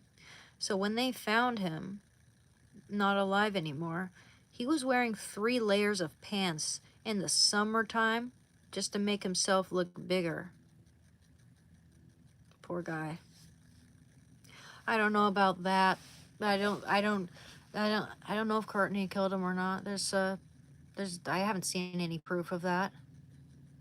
And she seemed very hurt in her, like, interviews when people started bringing that up and acting like she was doing it, you know? Like, where's the proof? Where's the evidence that she did it? I mean, we want to be careful not to just make that assumption just because other people are saying it, right? Because a lot of people just blurt that out without even giving any rhyme or reason or even any evidence as to why they're saying that.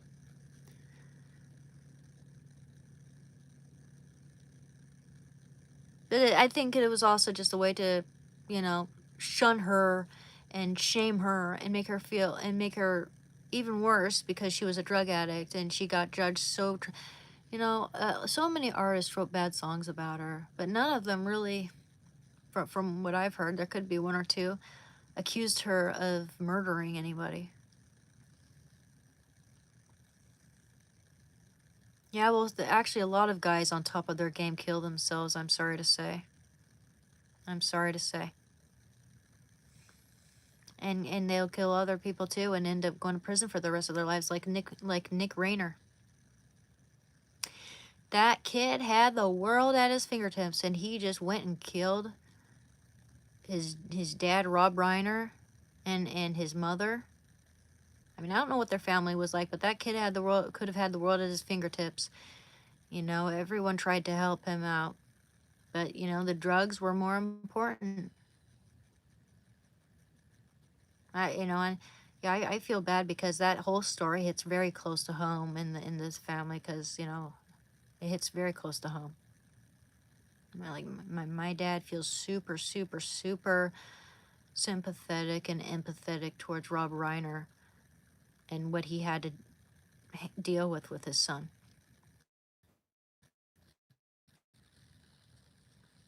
Yeah, he was a psycho for sure. Absolutely.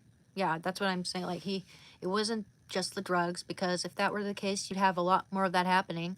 So many people do drugs and are drug addicts, you know, you'd have a lot more of that.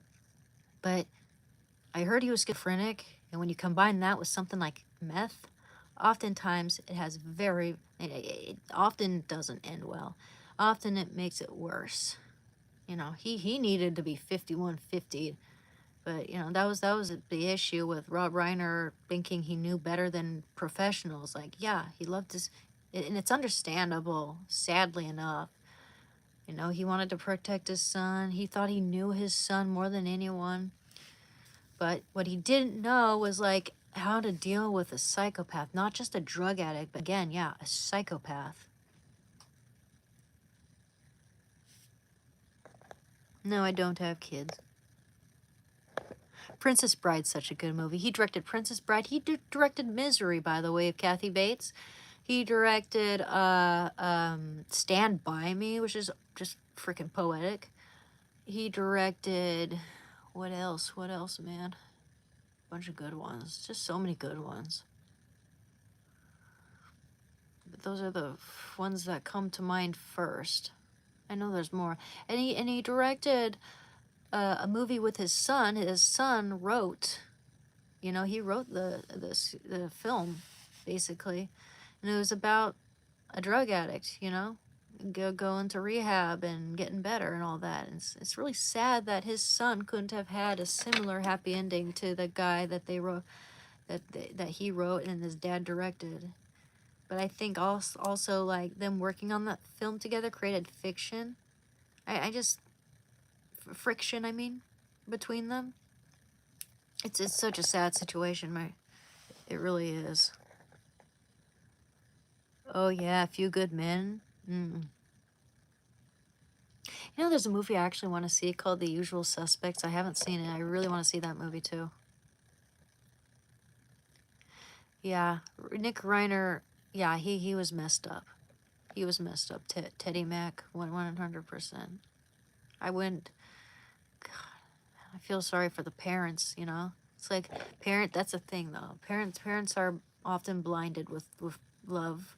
They don't see a psychopath. They see their child, which I gotta have compassion for them.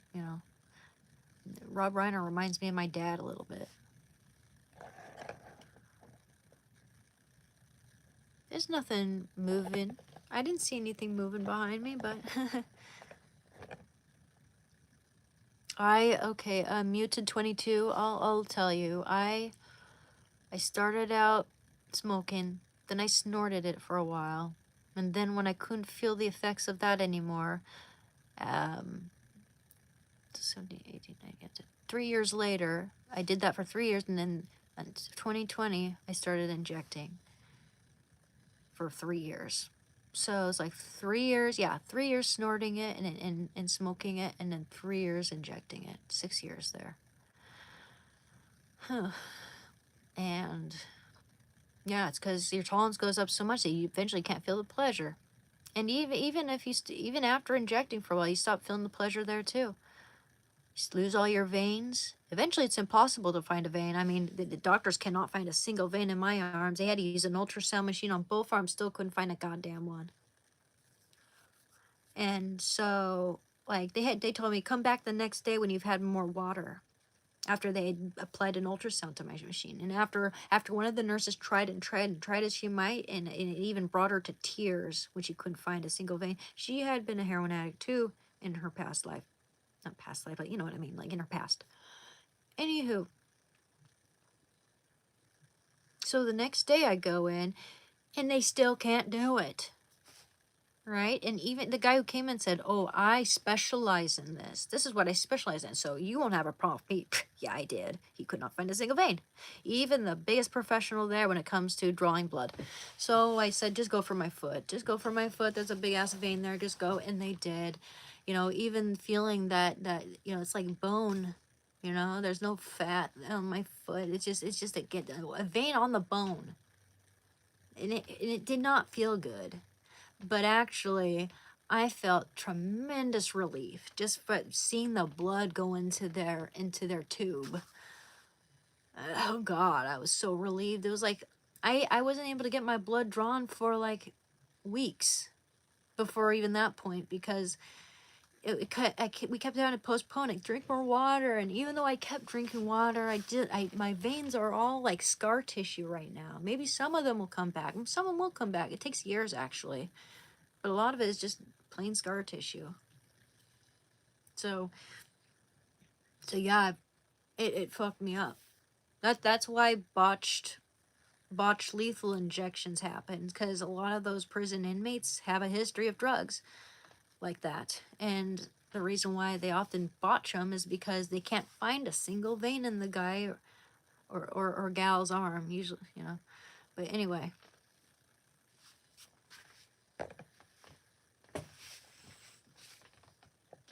Yeah, man, sheesh, man, Martin, I could have gone about that a lot safer. At least I said no way to use syringes. I mean, I've never used a used syringe, thank God. Thank God I wasn't that desperate. Thank God I wasn't desperate enough to shoot it into my groin, where actually I do have a big vein. Not my groin, but like my not my groin, shit. My pelvis, my pelvic region. Like I have a few veins there where it's like I look down, I'm like, huh. If I were as heavy as an addict as I was like years ago, I'd probably do that, and that's dangerous. Doing that, I've seen when a person so desperate they were standing upside down and they were shooting right into a vein in their neck, right in the middle of the freaking street in Portland. So it gets nasty, it gets desperate, and it gets absolutely dangerous. This is why I mean, that scene on Requiem for a Dream where he loses his arm, that happens to too many people. You lose your arm, you lose your leg, you'll it'll kill you, it'll make you go brain dead, make you get a brain hemorrhage. It's so dangerous. Russian roulette, not a good way to go.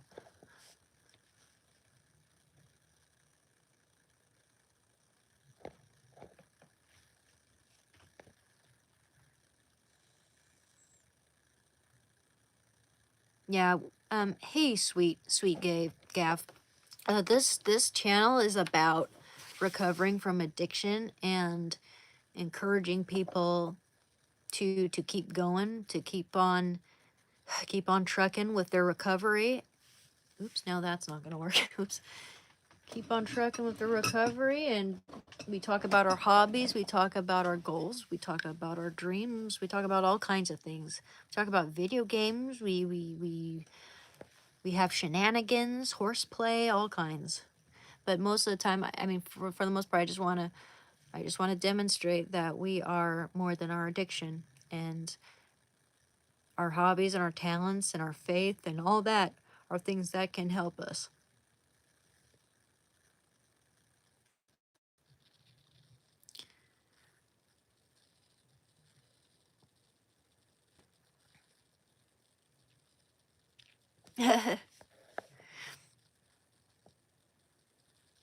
Yeah, I don't know how dealers sleep at night either. Good question. Good question.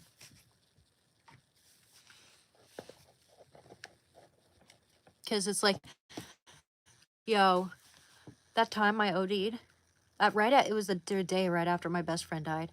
I drank an entire fifth of whiskey that throughout that entire night. And then first thing in the morning, or maybe it was noon because slept. I got up, went straight to the bar where my best friend and I used to hang out. I used to buy him a drink. I didn't even drink when I was his friend. Like, I just wanted to hear his stories. I wanted him to tell me more, you know? But I was a heroin addict. Anyway, so I went there, bought myself a shot. I called my dealer. He came over. Big, ugly guy, by the way. Looked like a walrus. He had only 2 tusks for teeth. And greasy. Anywho, gives me the shot. I give him the 20. I go into the bar restroom. Coincidentally, my friend happened to be working the bar that day. He was the bartender. We'd hung out, and I'd never hung out with any of the other bartenders at that place. I mean, they'd come up and say hi, like hang out. Like when me and Adrian would arrive, we'd sit there, and the bartenders would be friendly with us. But this guy, I actually hung out with him, just him and me, even after my best friend passed away. Anyway, so he noticed that I had been in there, that I had walked in there. He knew about my history, or what I was doing, what I would deal with. He probably looked at that guy outside and observed what we were doing too. Anyway, he noticed I went in there for 20 minutes and I didn't come out. And he tried knocking, there was no answer. And he found me, and he called an ambulance, or maybe even called a locksmith because he couldn't get the door open. He found me with a needle in my arm, and I was just laying there on the bathroom floor of a freaking not a dive bar, but a cafe bar. It was a bar, okay? And as soon as that commotion started and everything, the dealer just ran off, scurried away. Scurried away like oh, I don't want to have anything to do with this. If she's dead, I don't want to be here. That happened. Yeah, that was the first time I remember ODing.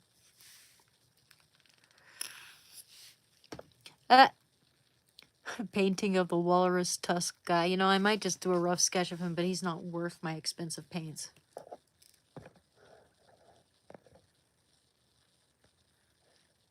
Yeah, of course. Of course. I woke up in an ambulance. I'm like, what the fudge? And as soon as I got there, I puked in a trash can. And then as soon as I thought I felt well enough, I said, can I go now? And they let me go.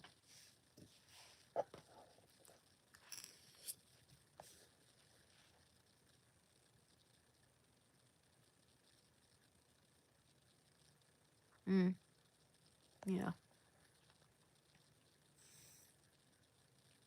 Yeah, they just sell and go, and yeah.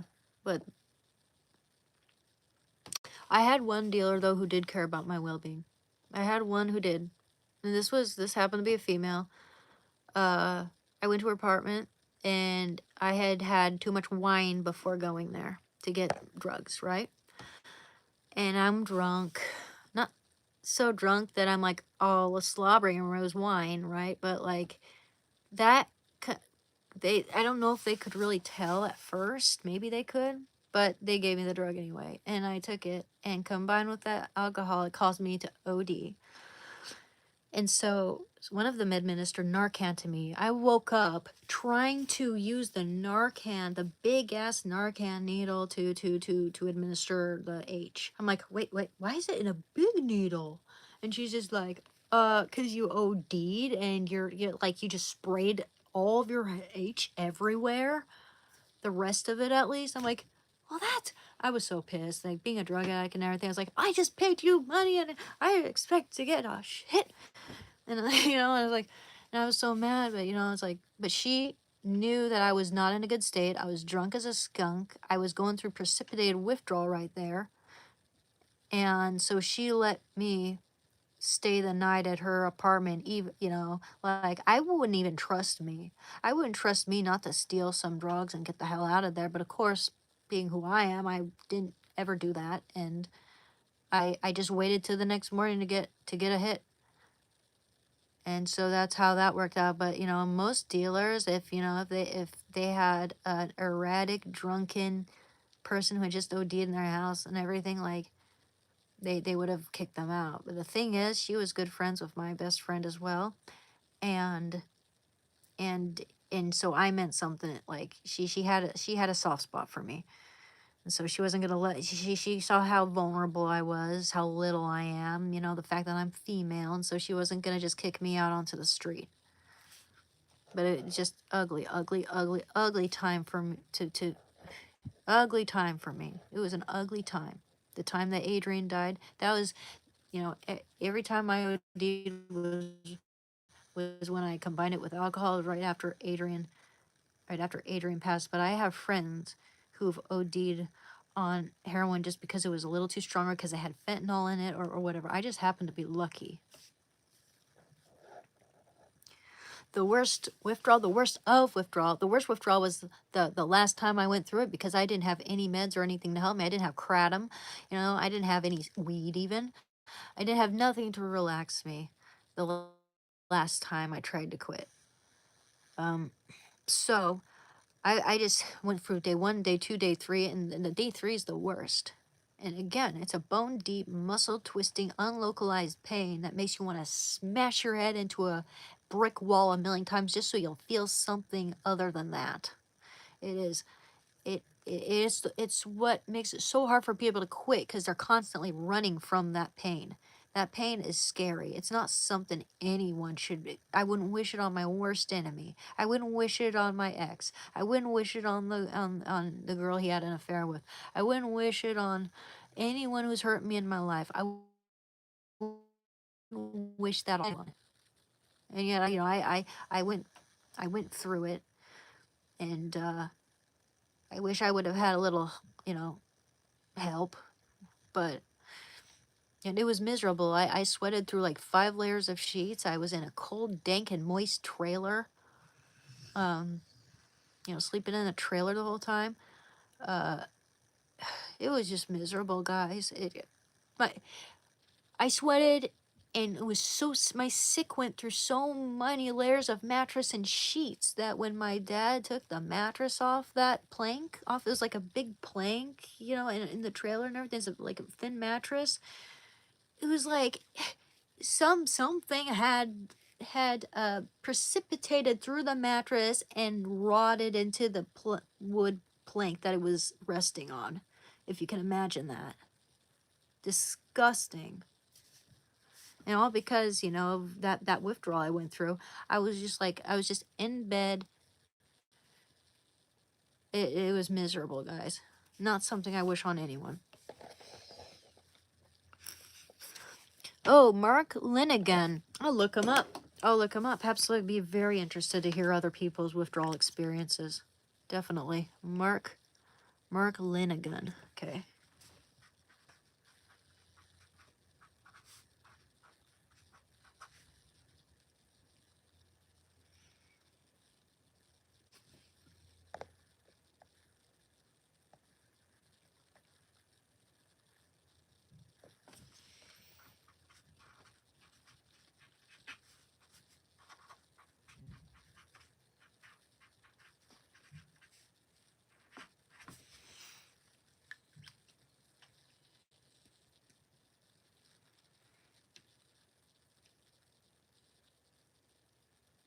That bone deep full body pain doesn't let up exactly like I'll pick my legs, I'll be doing anything to get away from it, but there's no escape and it just persists for days and nights. You don't get sleep. The only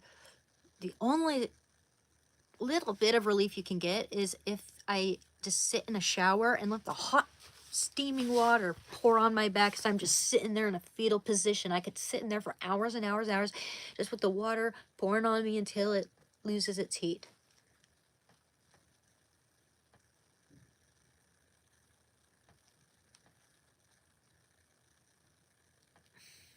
Miserable.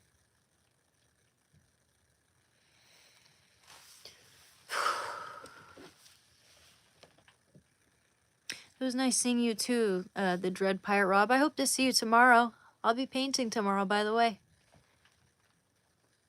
Do I have a program? I like what kind of program? This is pretty much the only program I have. I mean, just my YouTube channel. But you know, I'm gonna try to get into Discord, maybe play video games with people. Twitch. I just need to get into it. It's new to me, so. You know, alcohol withdrawals are really bad. Like, you know, the thing is, as bad as heroin withdrawal was, I knew I wasn't going to die from it because you don't die from heroin withdrawal. It's more painful than alcohol withdrawal. But alcohol withdrawal was scarier, and I'd rather go through heroin withdrawal than alcohol withdrawal. Because alcohol withdrawal, for one thing, I didn't even know I was going through it when I was going through it. I was working at the same time. I was dealing with my customers and constantly apologizing for my crack jaw wiggle, thinking, oh my gosh, I'm having seizures. I'm losing my brain. I'm like losing my mind. That's what I thought. I thought I was deteriorating slowly in front of everyone.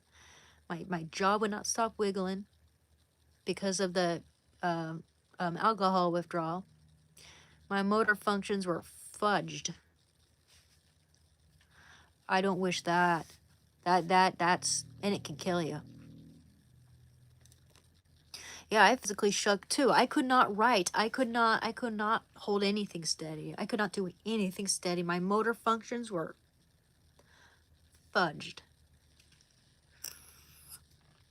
Hey, the boys all, I started doing heroin because I was very vulnerable at that point in time. My grandma had just died. I'd moved from taking care of her at her place to living with my sister to having to move somewhere else because their roommates moved out and then they had to move. And so after that, I moved into student housing and I invited some people over. They started doing drugs in my place and said that this will help with my social anxiety, which was through the roof. I did it, didn't care, I just did it. And I was aware that even though I felt sick the first time I did it, like most people do, I knew because of what I was told that I would start to feel better the more I did it. Wow. And that's how it ended. I was foolish and naive, and I was trying to disassociate from everything.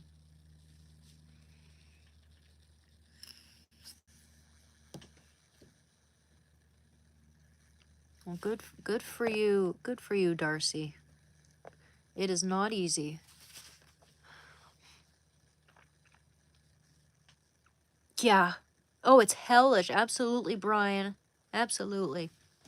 And embarrassing, too. I remember going to a cafe while I was dealing with those withdrawals, and I just sat at a table with my little journal, and I tried to write, you know, and I still have those journals. In fact, I think that we should have a little session where I go through those journals because it and share those with you guys because it records the journey, my mental processes throughout this whole ordeal.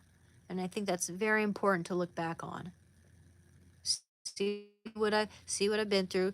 And also like I can't even imagine going over and using because I'd lose Shando for one thing. I'd lose all the progress, everything that I worked for would just out the freaking window. We're not having that. We're not having that. It doesn't even cross my mind to go out and use because I do believe God is protecting me in that sense.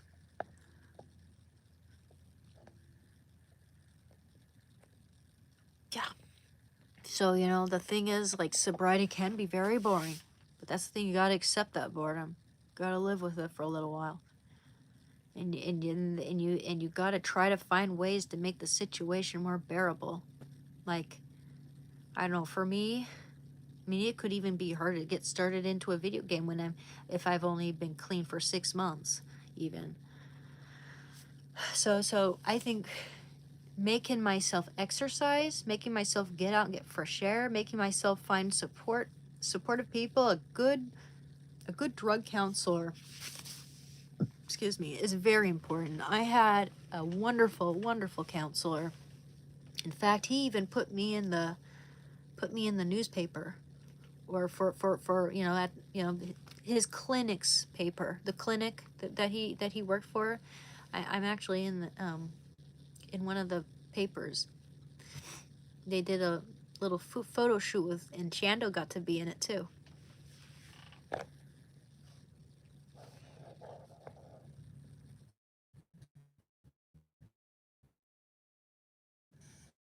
Your drug counselor sold to you? What the hell?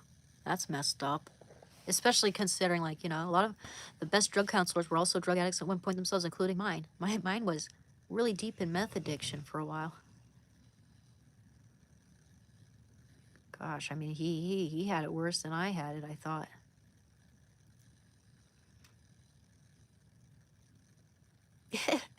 Damn, yeah, I'm still on live. I'm live. We're live. We're going live. We're going live. Remember when that Bill O'Reilly meltdown? We're going live. We're going live.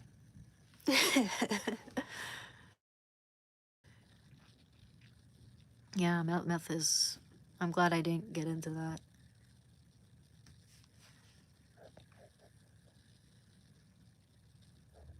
Ah, gosh, I need to learn how to play the guitar.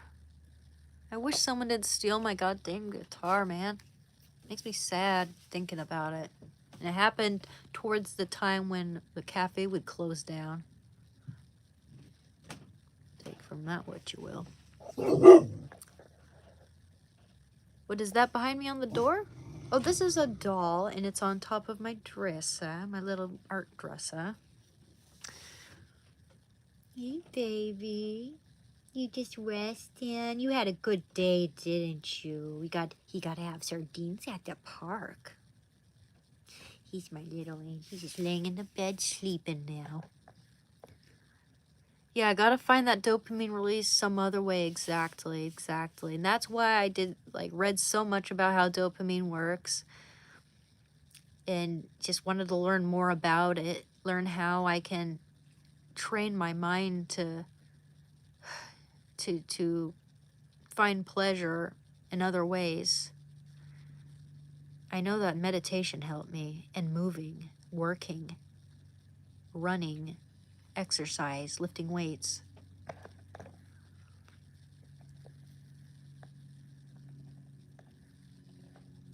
We'll do it live. We'll do it live.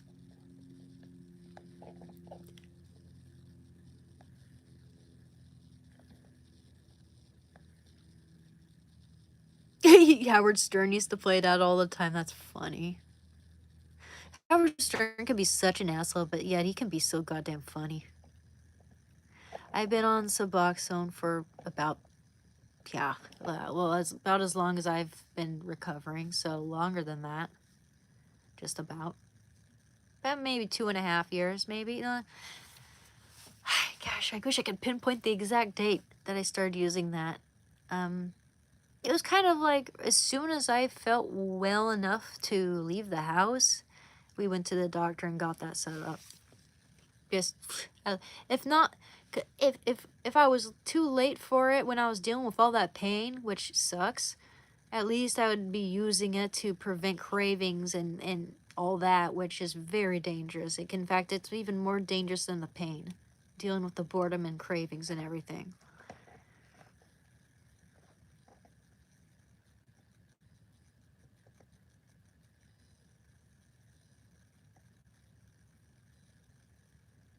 Yeah.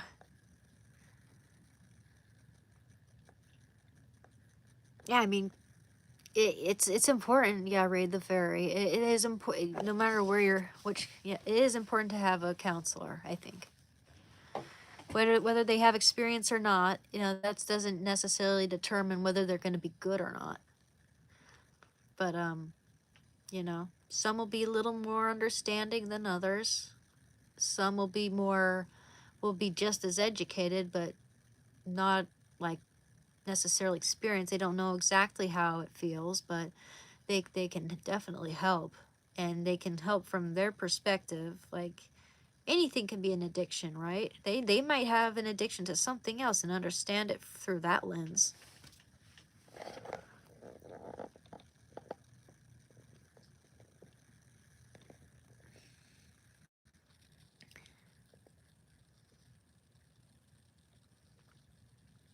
Working out, meditation, hot shower, everything is mild pleasure. It's not true pleasure like a drug. Life is more dull and boring. Yeah, but like with time it does get better. And I have now found a way to enjoy the simple pleasures in my life without craving that drug that took my dopamine all the way up here. It's almost been 3 years and I feel a lot better. I mean, after a year it gets so much better. Even after 6 months, the more time goes by, the freer you feel, and the more you feel like you can enjoy life and what the beautiful things you used to always enjoy in life. I think exercise is one of the most important ones, honestly, and nutrition. Because when we're drug addicts like that, when we're heroin addicts, we get malnourished. I knew people who avoided eating for days when they were on that crap. I got down to like 92 pounds when I was on that crap.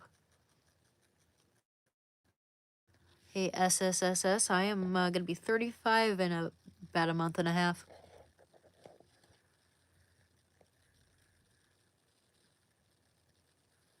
I know I don't never took methadone because from what I've seen, it causes a lot of bone deterioration. But I am weaning myself off Suboxone. Eventually, I'll switch to Sublocade.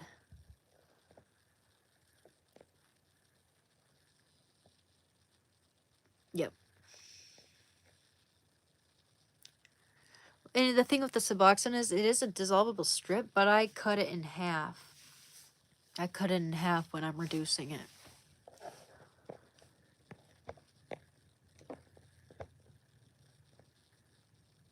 Yep. Yeah, man, skydiving's something I would love to try.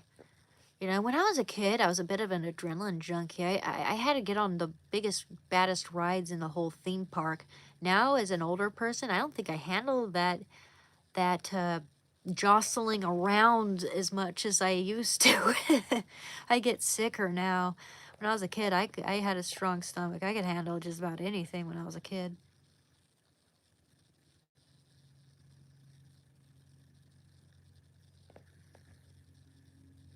Hi, Drake. Thank you. Yeah, and life is not boring. That's all. It's all about perspective. It's all about perspective. If someone thinks it's boring, then of course they're gonna keep perpetuating that idea in their head, and they're never gonna get anywhere. It makes one depressed, makes one see no point in anything. But I find with my renewed faith in God, with my painting and everything, with my dog, with my exercise, with my family, with my friends who've supported me, with all the resources I have for recovery. Like, you know, I I I I don't know how to say it. I feel better and I do not crave the heroin anymore. I just want to help others who are dealing with it. That's why I talk about it. Cuz I don't when I talk about it, I feel a complete disconnect from like the desire to use it. But I know about it. I know what it entails and I want to help people.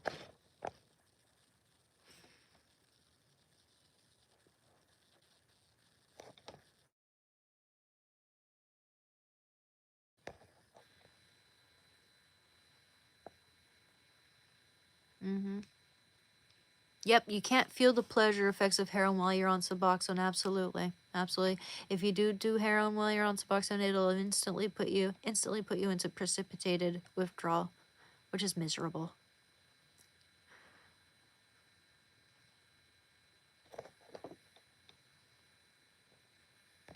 Sublocade is a monthly shot of something like it's kind of like Suboxone, but it's just a monthly shot that makes it so you don't crave, you don't go through withdrawal from opioids. But yeah, I have to wean down quite a bit before I take that. Oops.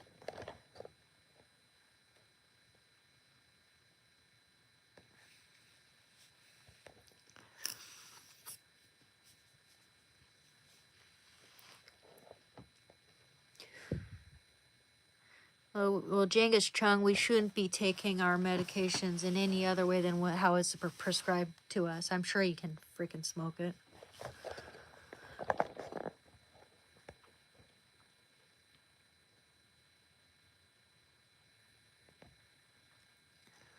Okay. Oh, read the fair. I'm reading your message here, Adan. Sublocade has a floor of 100 milligrams, so at some point you'll want to come off of it too. But I didn't have any withdrawal symptoms after being on 100 grams for a few months. So that's cool. That's cool. Yeah. Oh, absolutely. That's like the final frontier here, basically, taking that Sublocade eventually. And then after that, I'll be done. And then after that, I'll feel more open to going out, finding a partner someday, and having kids, because there's no way I'm going to have kids when I'm on this damn Suboxone. No way I'm going to put my kids through that. When they're infants, especially.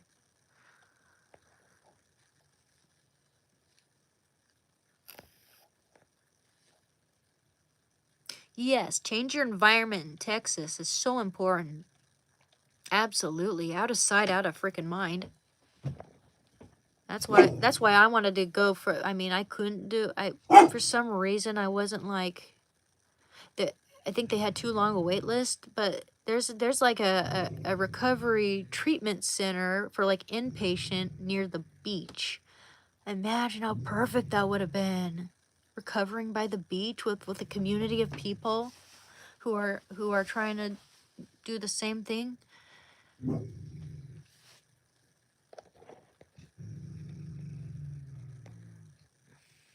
There are many of us who are trying. It's just that the majority do relapse, the majority do fail. But that's because they don't try. They don't keep trying. The more someone relapses, the harder it gets to get better. Or they try to do it on their own too much, and it doesn't always work out that way. Usually it doesn't. Usually you do need some help. So I'm not saying it's impossible or that no one can do it on their own. I know someone who did do it on their own, but it's hard. We're all different. We all, some people can't handle AA, and NAs. For some people it works. Got to find what works for you because you want to get clean.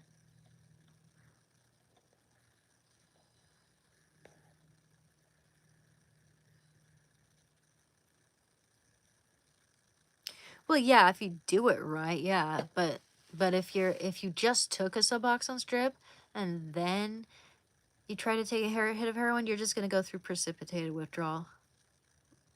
Yeah. Anyway, I'm not here to tell anyone how to use or whatever. That's not why I'm here. No way. I want to help people to not use.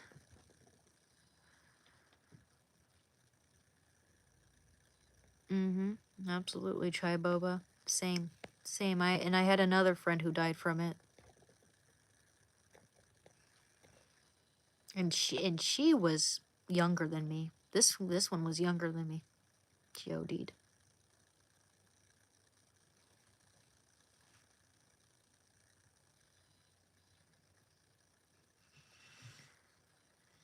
Exactly, Raid the Fair, exactly. You have to be fully detoxed first. Yep. But then once all opiates are out of your system, they'll want to start on higher Suboxone strip to ensure no allergic reaction. Uh-huh. That's true in my experience. After a week on the sub strips, they'll give you the shot. And you're smooth rolling from there, huh? Okay. Yeah, I was told by my provider, hey, how about we because I'm on 3 strips, which is a lot. I'm actually on 2.5 now, and sometimes I only take 2 per day. Hell, sometimes I only take 1.5. But once I get my provider said once I get down to a certain amount, once I've weaned down, he's gonna put me on Sublocade, which I don't know if that's how they usually do it, but I'm just abiding by what my doctor suggests, and he seems pretty like a pretty good doctor. No one's ever told me I look like Maya Hawke. Isn't she Uma Thurman's daughter? Oh, I'll take that one. Ooh, she's gorgeous. Thank you.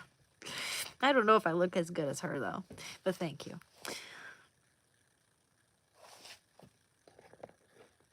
I saw a movie with her, and then I was like, oh, she's just so pretty.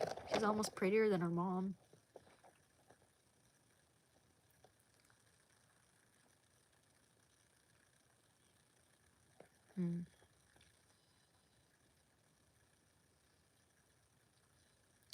Exactly, Troy. No more freaking handcuffs. That's how I'm gonna feel. No more freaking handcuffs. Dogs are the best berry, absolutely. What does FKK mean, Leonard? Because I keep thinking you're saying fuck the beach. I love the beach. FKK might be like an stand for something positive that I don't know.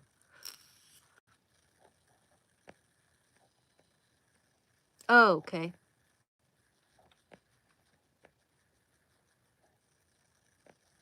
I think I did hear the other dog bark. Shando's asleep in the bed right now.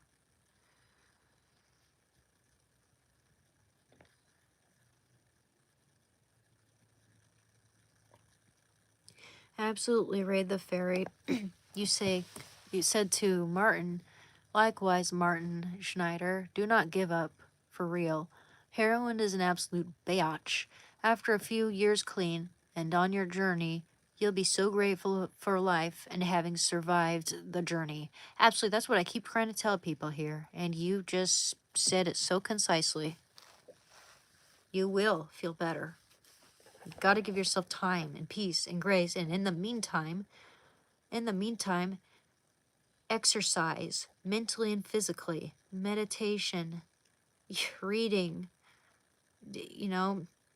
or relax your mind. Find something to be gentle on your mind. Watch a feel good movie, or try to get better sleep. I know that's hard, but meditation can help with that. It's better than counting sheep.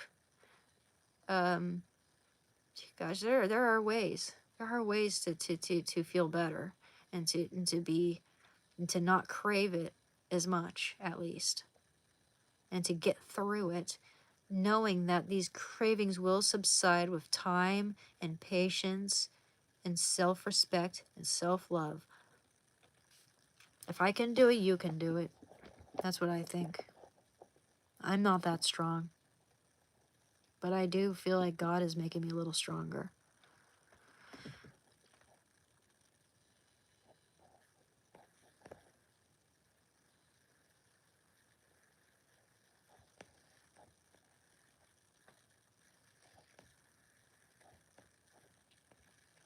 We're all here on this planet walking each other home. That's what I'm trying to do. I'm trying to help y'all. Or encourage or inspire or, you know, whatever it'll take. And I know that there are people on YouTube who've inspired me too. I mean, I need to go back to her channels because I completely forget her username, but she really inspired me. She does these skits because she had been in women's prison, and she does these, like, she tells stories about her time in prison in skits. And the reason why she was in prison is because she was also an addict.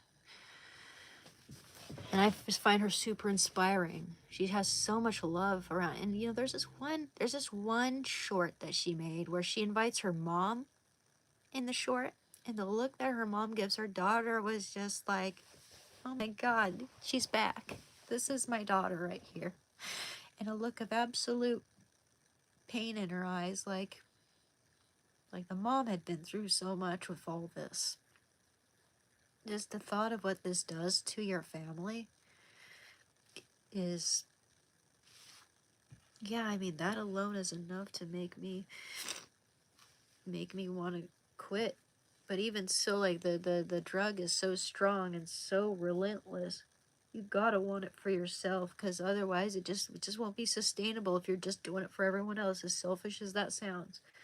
It's just, you have to want it for yourself. You have to find a life worth living. But it's kind of like how people, if they don't see any life worth living, they often put an end to themselves, regardless of how much how much that's going to hurt their family, regardless of how, you know, how much people love them and how much there is in life to live for. Some people just don't see it. Same thing with the drugs. Some people just see see nothing but drugs in their future.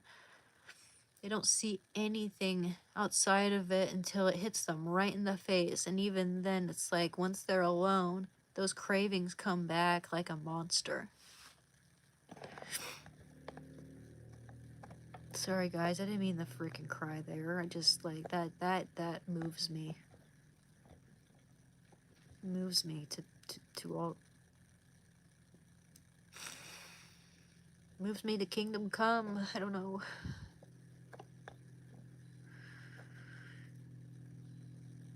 Yeah, it doesn't take a few years for sobriety to be good. It just gets better and better and better.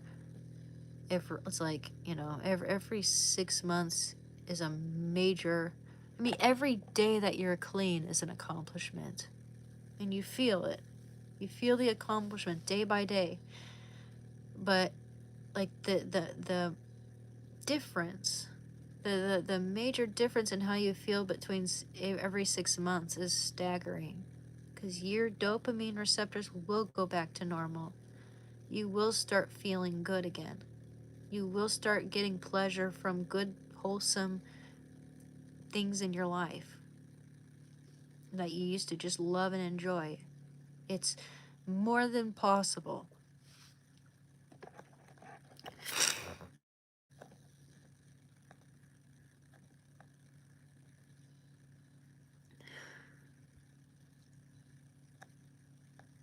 I'm so sorry to hear that, Troy.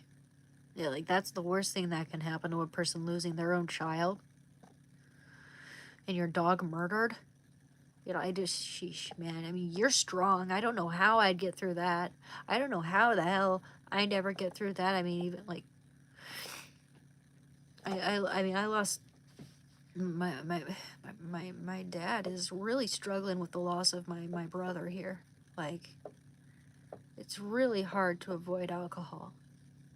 No, I don't want to, like, you know, I don't want to name drop him or anything like that, but, like, I'm just saying, like, that's one of the hardest things a person has to deal with.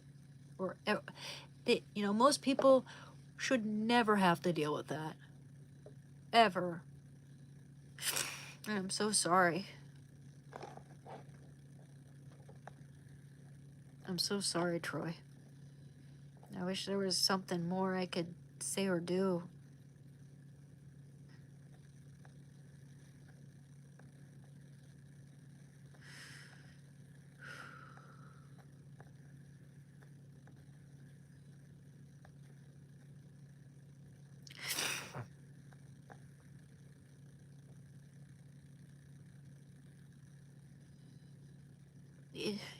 Alex, I mean, AI experiment, it isn't stronger than you unless you let it be. You gotta find something bigger than yourself in life at least, or you know, there is a way for you to quit and stay away from it, but you have to want it. You have to want it. You have to be bigger than that.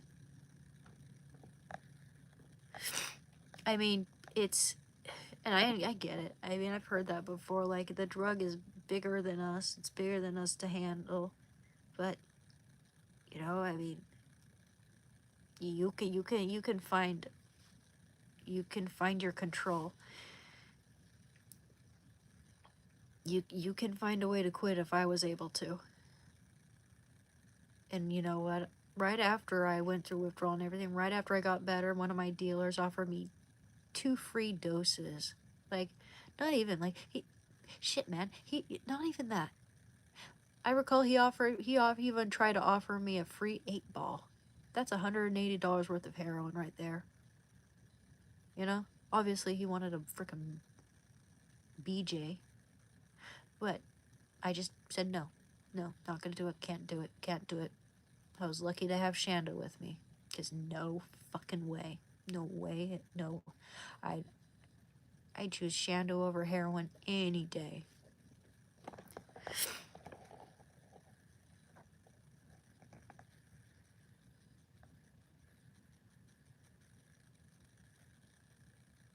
I have heard of that happening. Try boba in prisons. They just let them. Yeah, I've heard of that in certain places. Wow. Yeah. Texas, true. Many emotional problems come from trying to escape pain instead of confronting it. And that's a quote by M. Scott Peck, A Road Less Traveled. Absolutely. M. Scott Peck, A Road Less Traveled. Oh, you know what? I haven't read that. Put it on my reading list. A Road Less Traveled.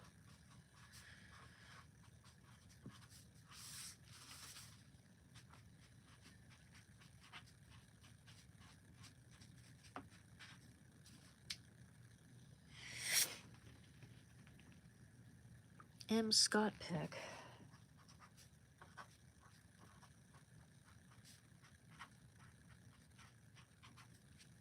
Okay.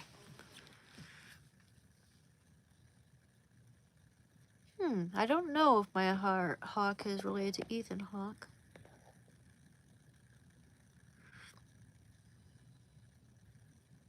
Yep.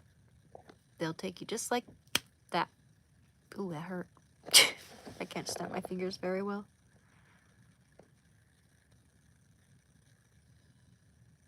Exactly. Yeah, exactly. Everyone gets different withdrawals and experiences. But at least I try to impart a few ideas. I don't expect for people to take them up, but you know, exercise I just think is a good idea. It's something a lot of people enjoy. It might not be for you, but you know,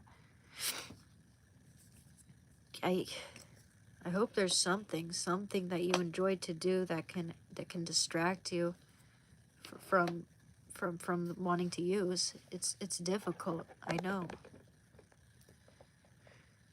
It's easier said than done.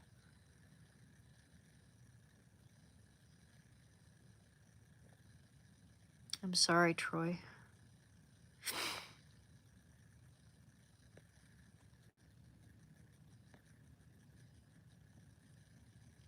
No one should ever have to no one should ever have to go through that. Oh, God.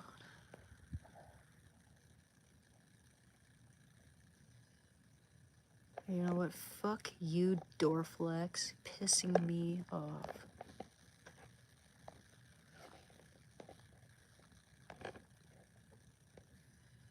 I reported Dorflex. He's really trying to encourage people to use here.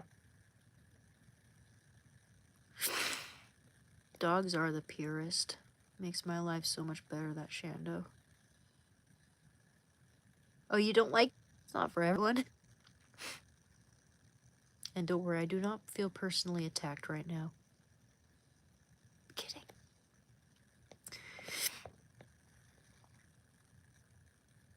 Yeah, I smoked a lot of cigarettes for a while, Alvin. I'm glad I'm at least free from those, but now I'm kind of addicted to vaping. Speaking of which.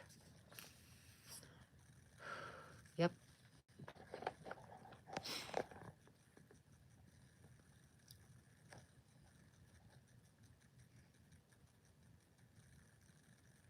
Huh. Interesting. That's interesting. Sorry. Don't listen to any. Don't listen to any. Sorry. Huh. Should check that out. That is interesting. I would love to travel, man, but I don't think I'd be able to put Shando in cargo. We should take a train, though. He loves trains. Should be a train that goes from west to east in the United States. I just don't know which train to take. I don't even know if they'd let him on there, but he's my emotional support dog. Maybe they would, and because he loves trains. Loves them. We could stop at each place, and then get back on.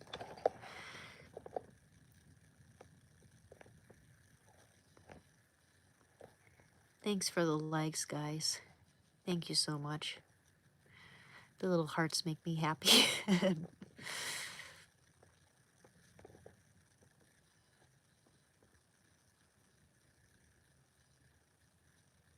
Yep.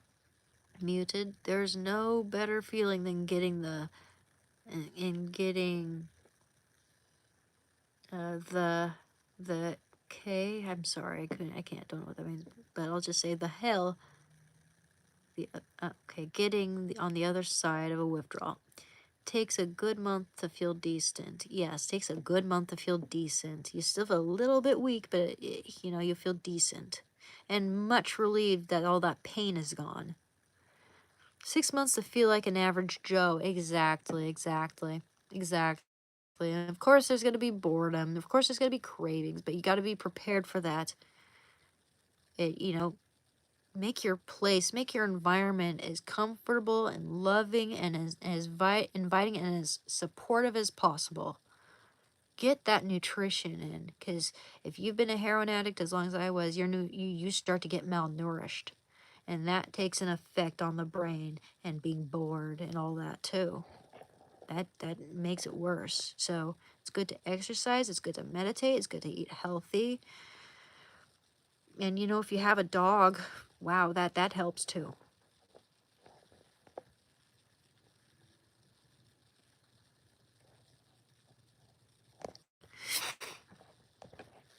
Dorflex can go fuck himself. Meditation really is the real deal. I need to commence that, because I did it for like a couple of years, just on the train every single day. I need to do it right before bed and when I wake up, in a nice quiet place, not just because I have incentive to do it. I did it on the train because there was like literally nothing else to do, and it really actually it helped. But I need to do it more often. Thank you, Mike Jones. Thank you. I hope so. I hope I'm helping people. I really do.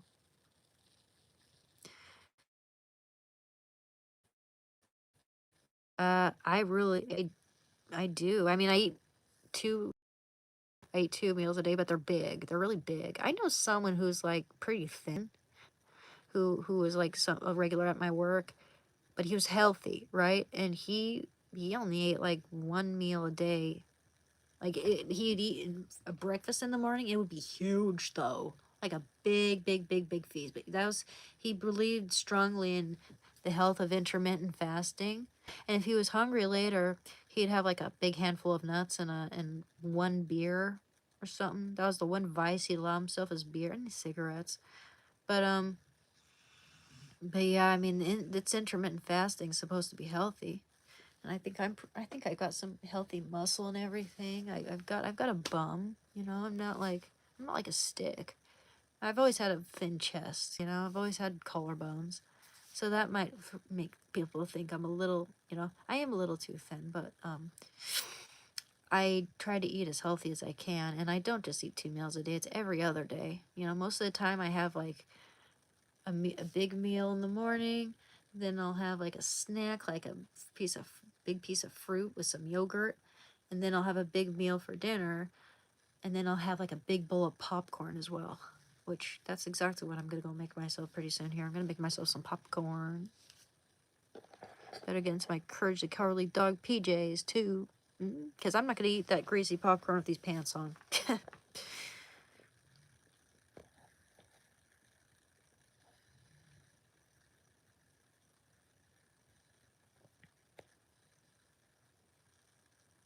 I'll pray for you. Don't listen to anyone. You kicked fence and stayed sober for a long time. Relapsed on coke and kratom again 8 months ago. I feel lost. Yeah, I'll pray for you. Absolutely. In fact, you know what? I'll write down your new username too so that I'll remember.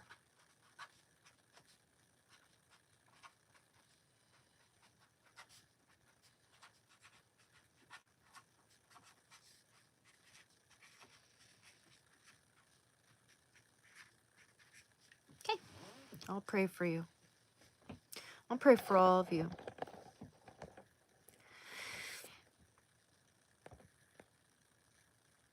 I do eat meat, yes.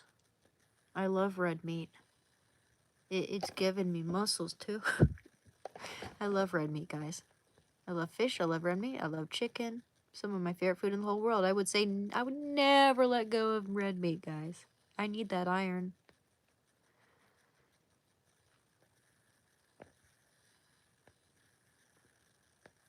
Okay, if I have missed any of your messages, guys, I'm sorry. I'm not that quick here.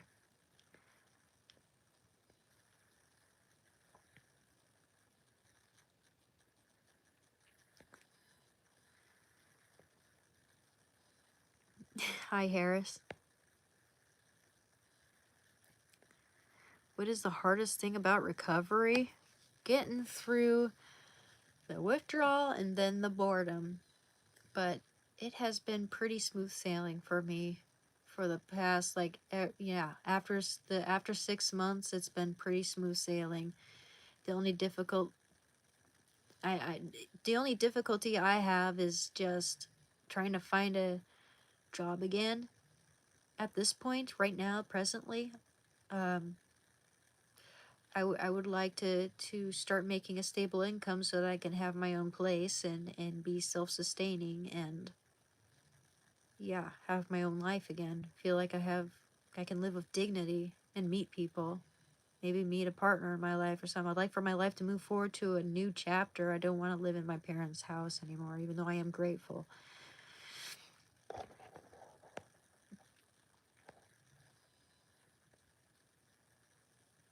Thank you, Joem.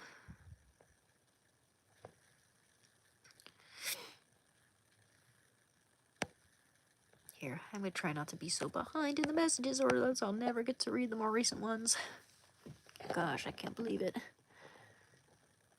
Oh no, I'm not depressed at all, Nikki. I got a little emotional there is all. A little bit. But I'm good, okay? We've had a good day. It's been a beautiful day. Took Shando to the park, had a little picnic with him. Little sardines. Because I took too many sweaters and it was actually kind of hot today, and so I couldn't carry that much in my backpack. Ooh, you know what? I love Little Big Burger. I feel like having a burger. That sounds perfect. Yeah, people keep saying I look like Juliette Lewis too. Thank you.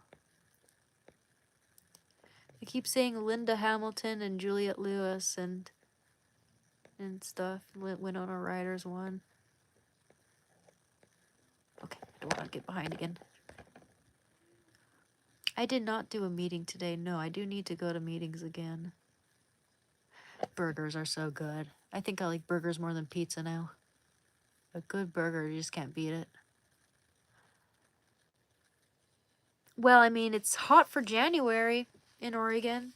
You know, it's really hot for January in Oregon. It was like, I mean, it was so sunny that despite the fact that it said it was 56 degrees, it actually felt more like 65, if not hotter. In fact, I could have worn this tank top and been perfectly fine. Probably. Well, I don't know. A little blouse over it. I would have been fine. Yeah, you know, the Yeet, they seem very lonely, don't they? Kind of pathetic. How they come to my live stream and start trolling. Oh, yeah, okay, you might be talking about something else. I'm sorry. I was thinking about that guy who just kept telling everyone I was his girlfriend, while at the same time telling everyone to go off and go use heroin.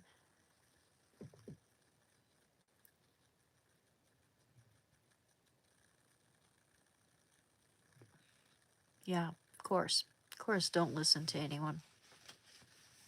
We all need each other's prayers, I think. More than ever.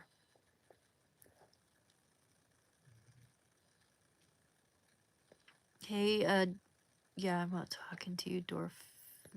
As soon as I see his name, I'm like, oh, fuck off.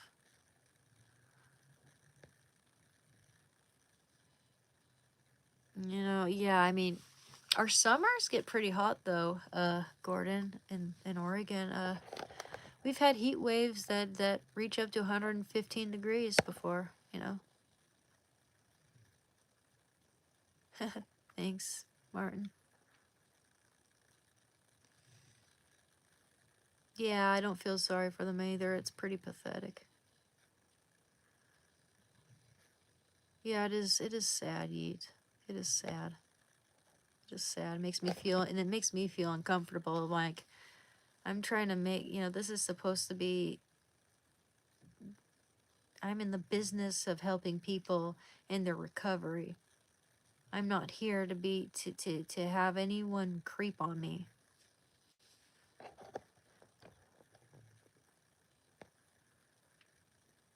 I try to ignore it.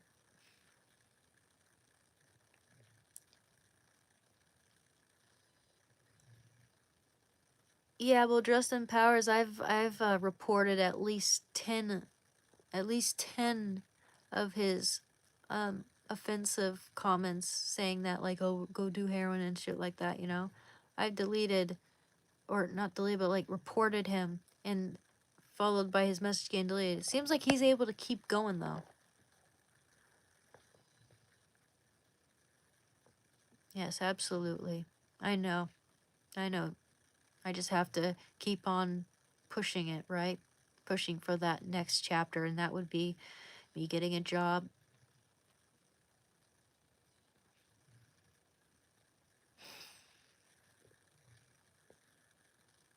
Hey, Joris. I've been sober as of February 28, 2023. Moondog777, absolutely.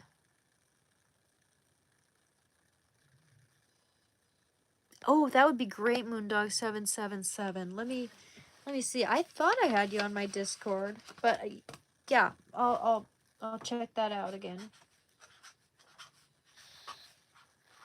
Maybe I don't. Cool. Just to remind myself. Okay. Yep. Absolutely, Moondog. How you been, babe? Accept my Discord ad. What's your social? Okay. Well, yeah. I mean, I don't think Moondog's been like that, but yeah, definitely a lot of the guys here are being really creepy. I'm not, you know, I'm thinking of people like that guy who wouldn't shut up, Dorflex. Saying that I'm married to him, what a weirdo. Or that I'm his girlfriend, like, make up your mind.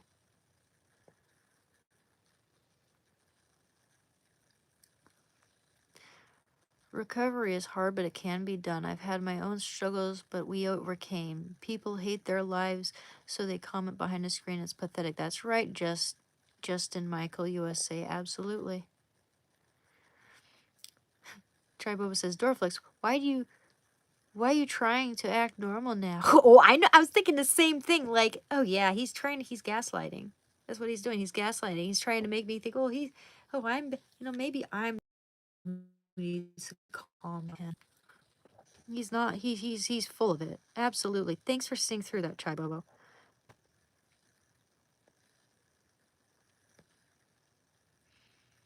Yeah, I tried to just let those nasty comments wash over me. I just, sometimes I just roll my eyes and I'm just like, fuck off.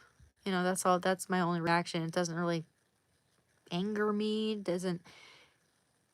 I really don't want him triggering my viewers though.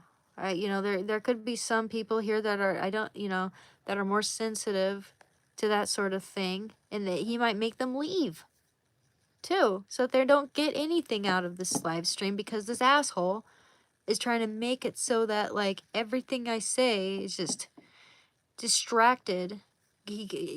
Everyone's distracted by his bullshit. We're not letting that happen. And I do believe I'm able to handle that. Just I don't understand why he keeps popping up. You'd think that he's not allowed on here anymore, but apparently, I don't know. Yeah, this weirdo's asking me if I'm shaved or bush. What a fucking weirdo.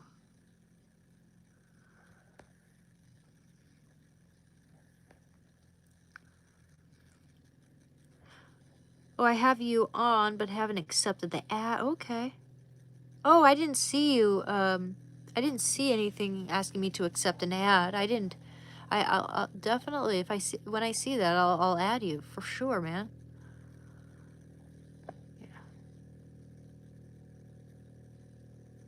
Yeah, you sound like a real piece of work misogynist, Bradford. Not all women have yeast infections, by the way, you 12-year-old boy. Not all women have foul-smelling, cloudy, discharge oozing slit. You're just disgusting. Fuck off. I'm reporting you. Well, for one, it's just about everything here. Like, oh, shit. Yeah, sexually explicit material. Report. And offensive as all get out. Sounds like you hate women.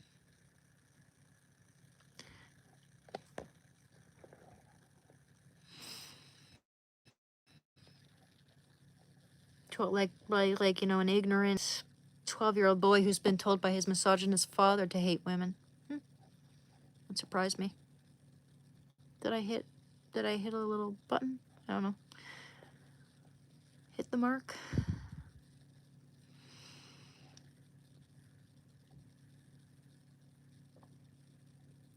Maybe that is Jay Franklin. Maybe that is. I've known people who just can't stand to see someone who's succeeding in something that they seem to keep failing at, right? Especially when it comes to something like addiction, where you got to be the bigger person. They just can't stand it when you're the bigger person. Especially when you're supposed to be physically weaker than them, right? And they have all this ego and everything else going for them.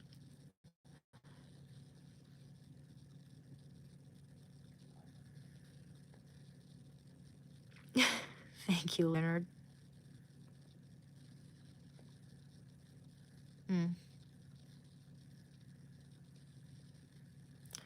Oh.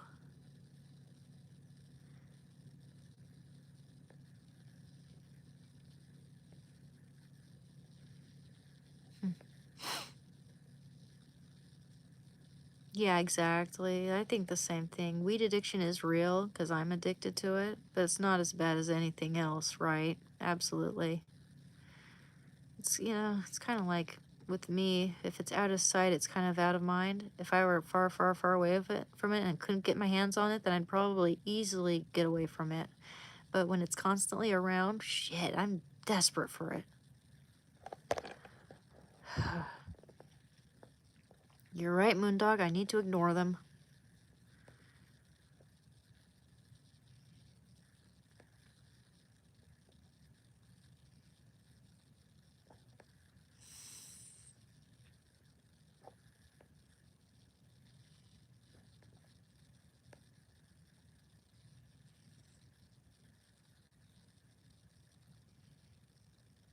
Hmm. Yeah, it does have symptoms. Yeah, I do feel symptoms from it, Chibo, but it's hard. That's why I'm trying to kind of wean down.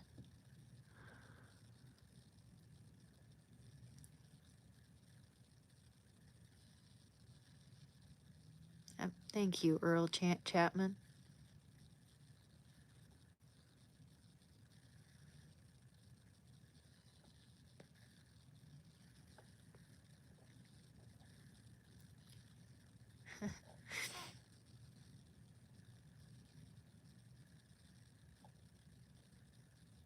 Well, I'm not saying that only men have massive egos at all. I mean, I will believe me.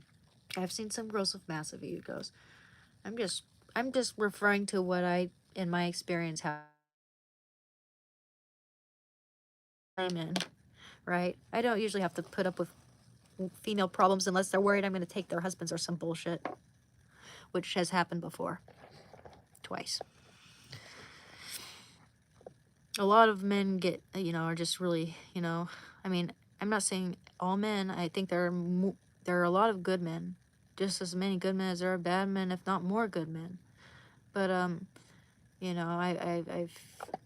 I've been taken advantage of, and I've had men insult me and treat me badly because they can't get me, right? Because they can't get what they want, and it's hard to deal with sometimes. Sometimes. Sometimes, I mean, I kind of get used to it, but I'm just gonna say, when I was younger, I had a really hard time with that.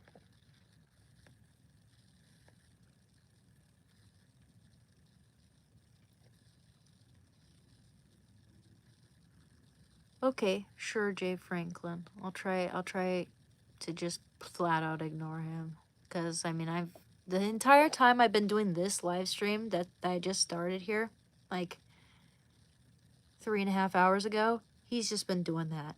He's been trying to trigger people into using heroin and all this other bullshit. That's why I'm getting impatient with this guy.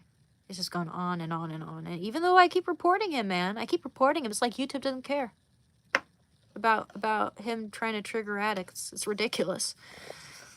It's, for how strict they are, they should really get on top of that.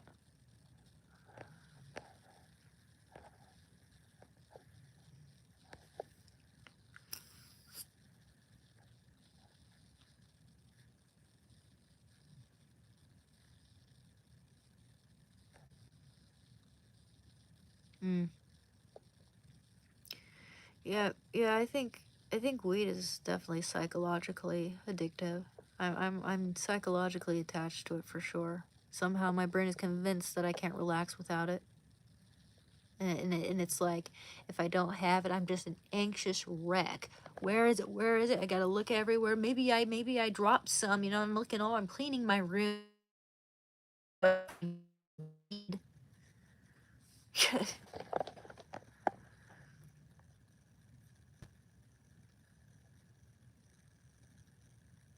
Oh, Moondog, I appreciate that consideration. Absolutely. Do you think? Yeah, we could probably talk one on one on Discord sometime.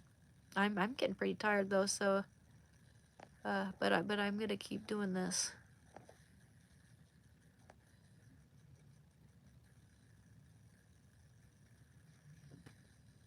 I mean, you can withdraw from coffee, man. I mean, you can have coffee withdrawal, right? I mean, just about anything your system becomes so used to, there's some level of withdrawal from it, right?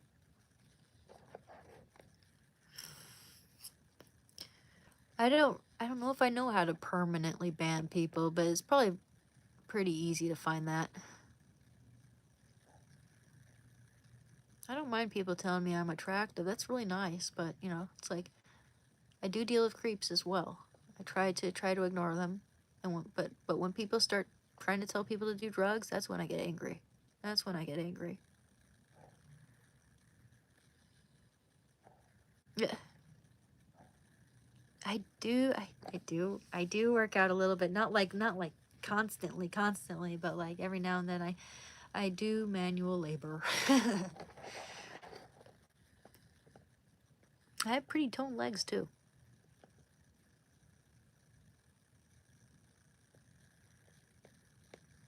I walk a lot.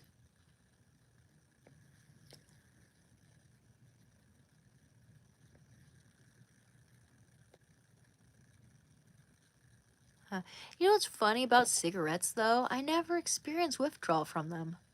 And I smoked a lot of cigarettes, a pack a day eventually.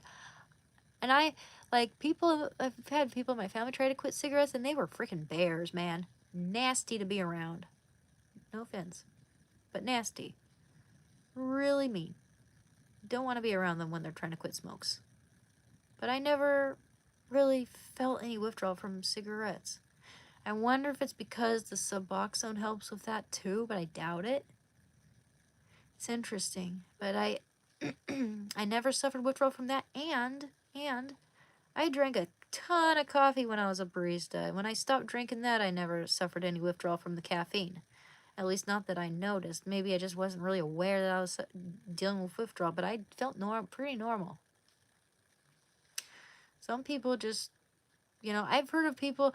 There was this one story I heard from someone who was a big heroin addict. He talked about someone else he knew who was a heroin addict who went through withdrawal, and their brain wasn't anticipating withdrawal, right? Anticipation of the pain makes a huge difference in how much pain you're going to feel as well. Sometimes the anticipation can be just as bad, if not worse, depending on what the pain is going to be.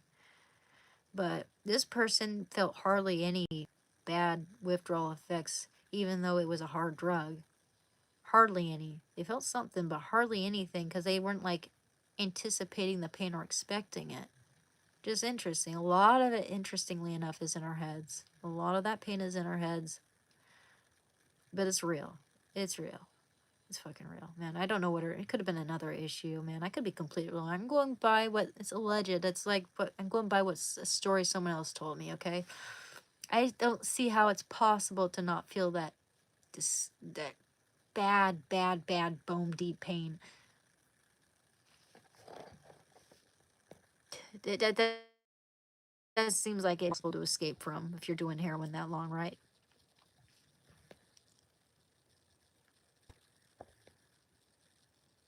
Oh, thank you, dystopian visions. I I like my dimple. It's okay. I'm good on that end.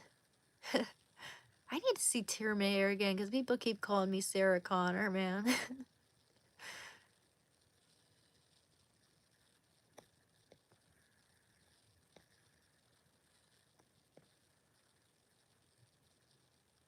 Yep, don't worry. I'm not letting them trigger me. I just don't want them triggering other people either.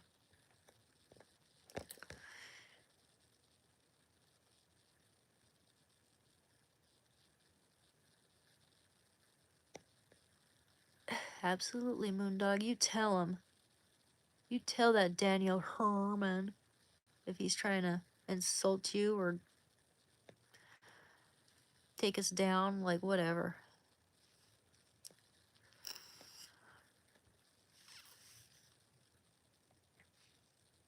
I'm.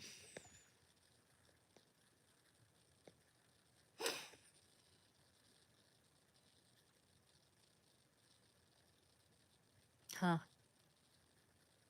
It is hard to come off of hard drugs, absolutely. One of the hardest things you'll have to deal with ever in your life.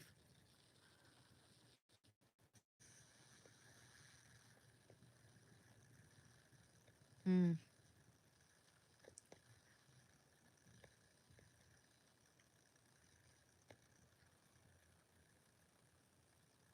Yeah.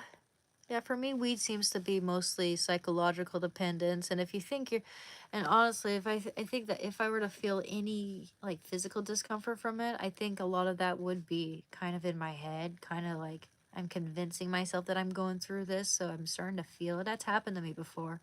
Because there are times when I quit weed and I feel nothing but just psychological distress. And then sometimes I think, oh, am I starting to feel sick? Like, and then I'll start to feel weird, you know? Have you ever had that happen to you? Like, where your brain kind of convinces you that you're feeling worse than maybe you actually are?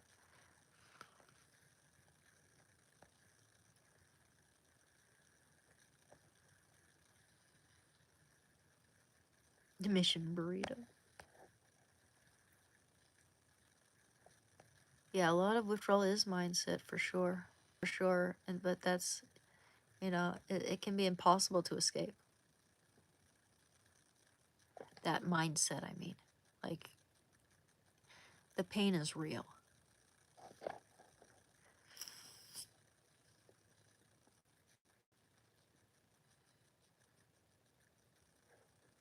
Hmm.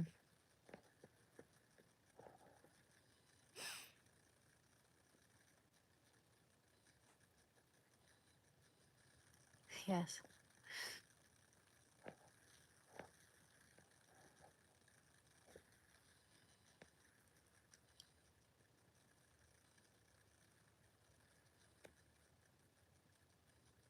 That's true. That's true. I mean, weed has helped me to with my appetite, because my appetite was pretty shitty too. Yeah, that's another thing. It's kind of like a double-edged sword, or I mean, it can have pros and cons, right? It can help people with Parkinson's, glaucoma. It can help with anxiety. People get a medical license for it for a reason, but it's not good for everyone. It's not good for it. Can dampen motivation.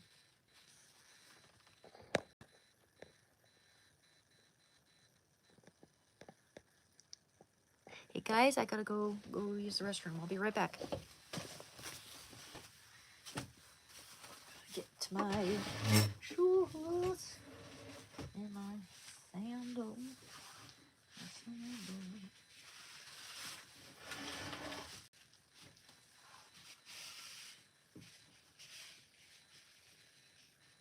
Okay.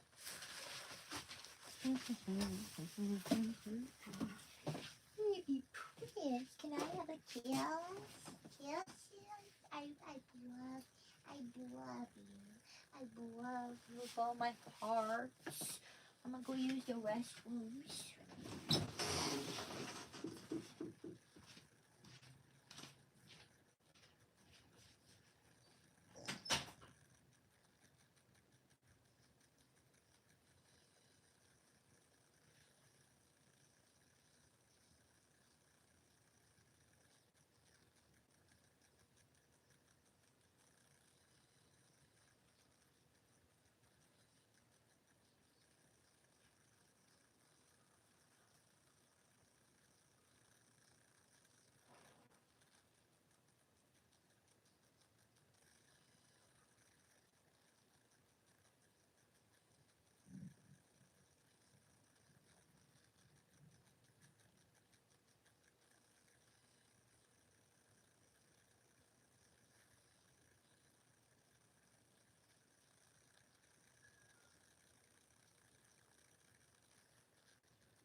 Oh boy, tired now. Been a long day. Hello, hello, hello. It's been a long day. I am getting tired, folks. Oh, man.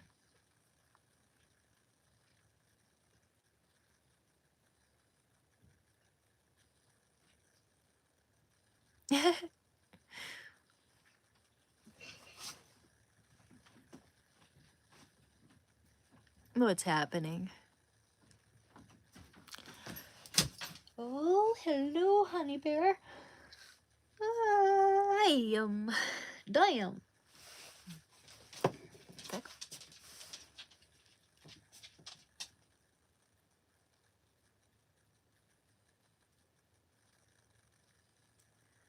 Exactly, Spunk Monk. Exactly. Trust in the science. You think you know your bodies and brain, and you're in control. LOL, bro. The better we understand body and brain, the better we can navigate the strange experience that is life. Okay, I'll let you out, buddy. true. Okay, kiddo. I'll let you out, kiddo. I'll let you out. Let you out right now. You go say hi to your friends. Say hi to your friends.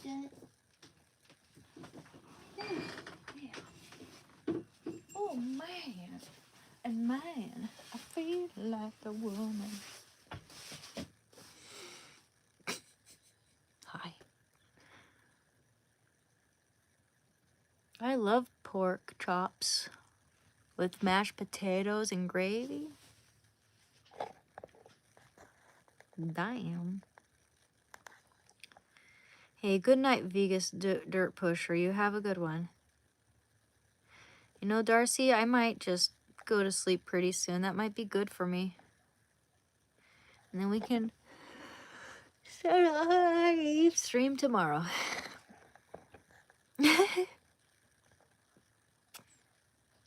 Ooh, pork chops and applesauce. I always have applesauce with my pork chops. Absolutely. That's like a must. We always have applesauce in our fridge. Always.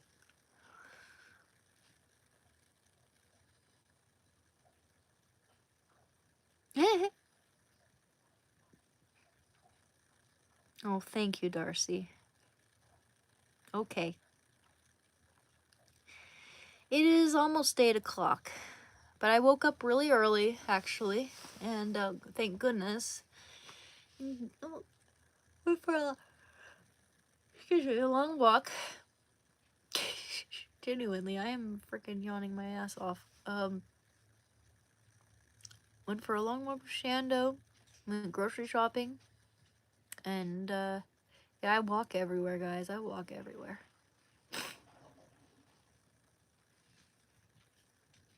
Oh, I will. I'll take a good nap. Go to sleep. All right.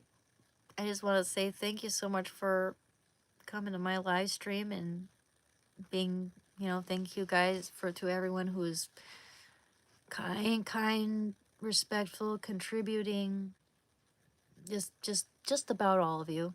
I just want to thank you from the bottom of my heart. Thank you for supporting my channel. You guys are gonna get me there. I just know it. I just know it. Thank you. Thank you, James. I appreciate it. Okay. All right, I'll see you guys later. All right. Good night. Good night, Moondog. I'll add you on Discord, okay? I love you too. Love you too, Justin, Fixa, Barry Bostwick, Triboba, Moondog, James Ventura, Darcy, Barry, Gordon, what was his name? I haven't seen him on here. Gosh, what was his name? What was his name? Gosh, I gotta remember. I don't know if he's here though. Axel Pierce. He always says, "Remember me," and Jordan, yes, and Yeet, and Chai, if I haven't mentioned them. Just want to say you have a wonderful night and thank you so much. Okay. Oh, I'll never mention Dorflex. He can screw off. Love you guys. Okay. See you tomorrow. Bye bye. Okay. I'll announce it. But I'll likely tomorrow is what day is it? Tomorrow is gonna be Friday. Yeah, I'll be here tomorrow at around noon, probably 11 a.m. Okay, laters. Take care now. Bye.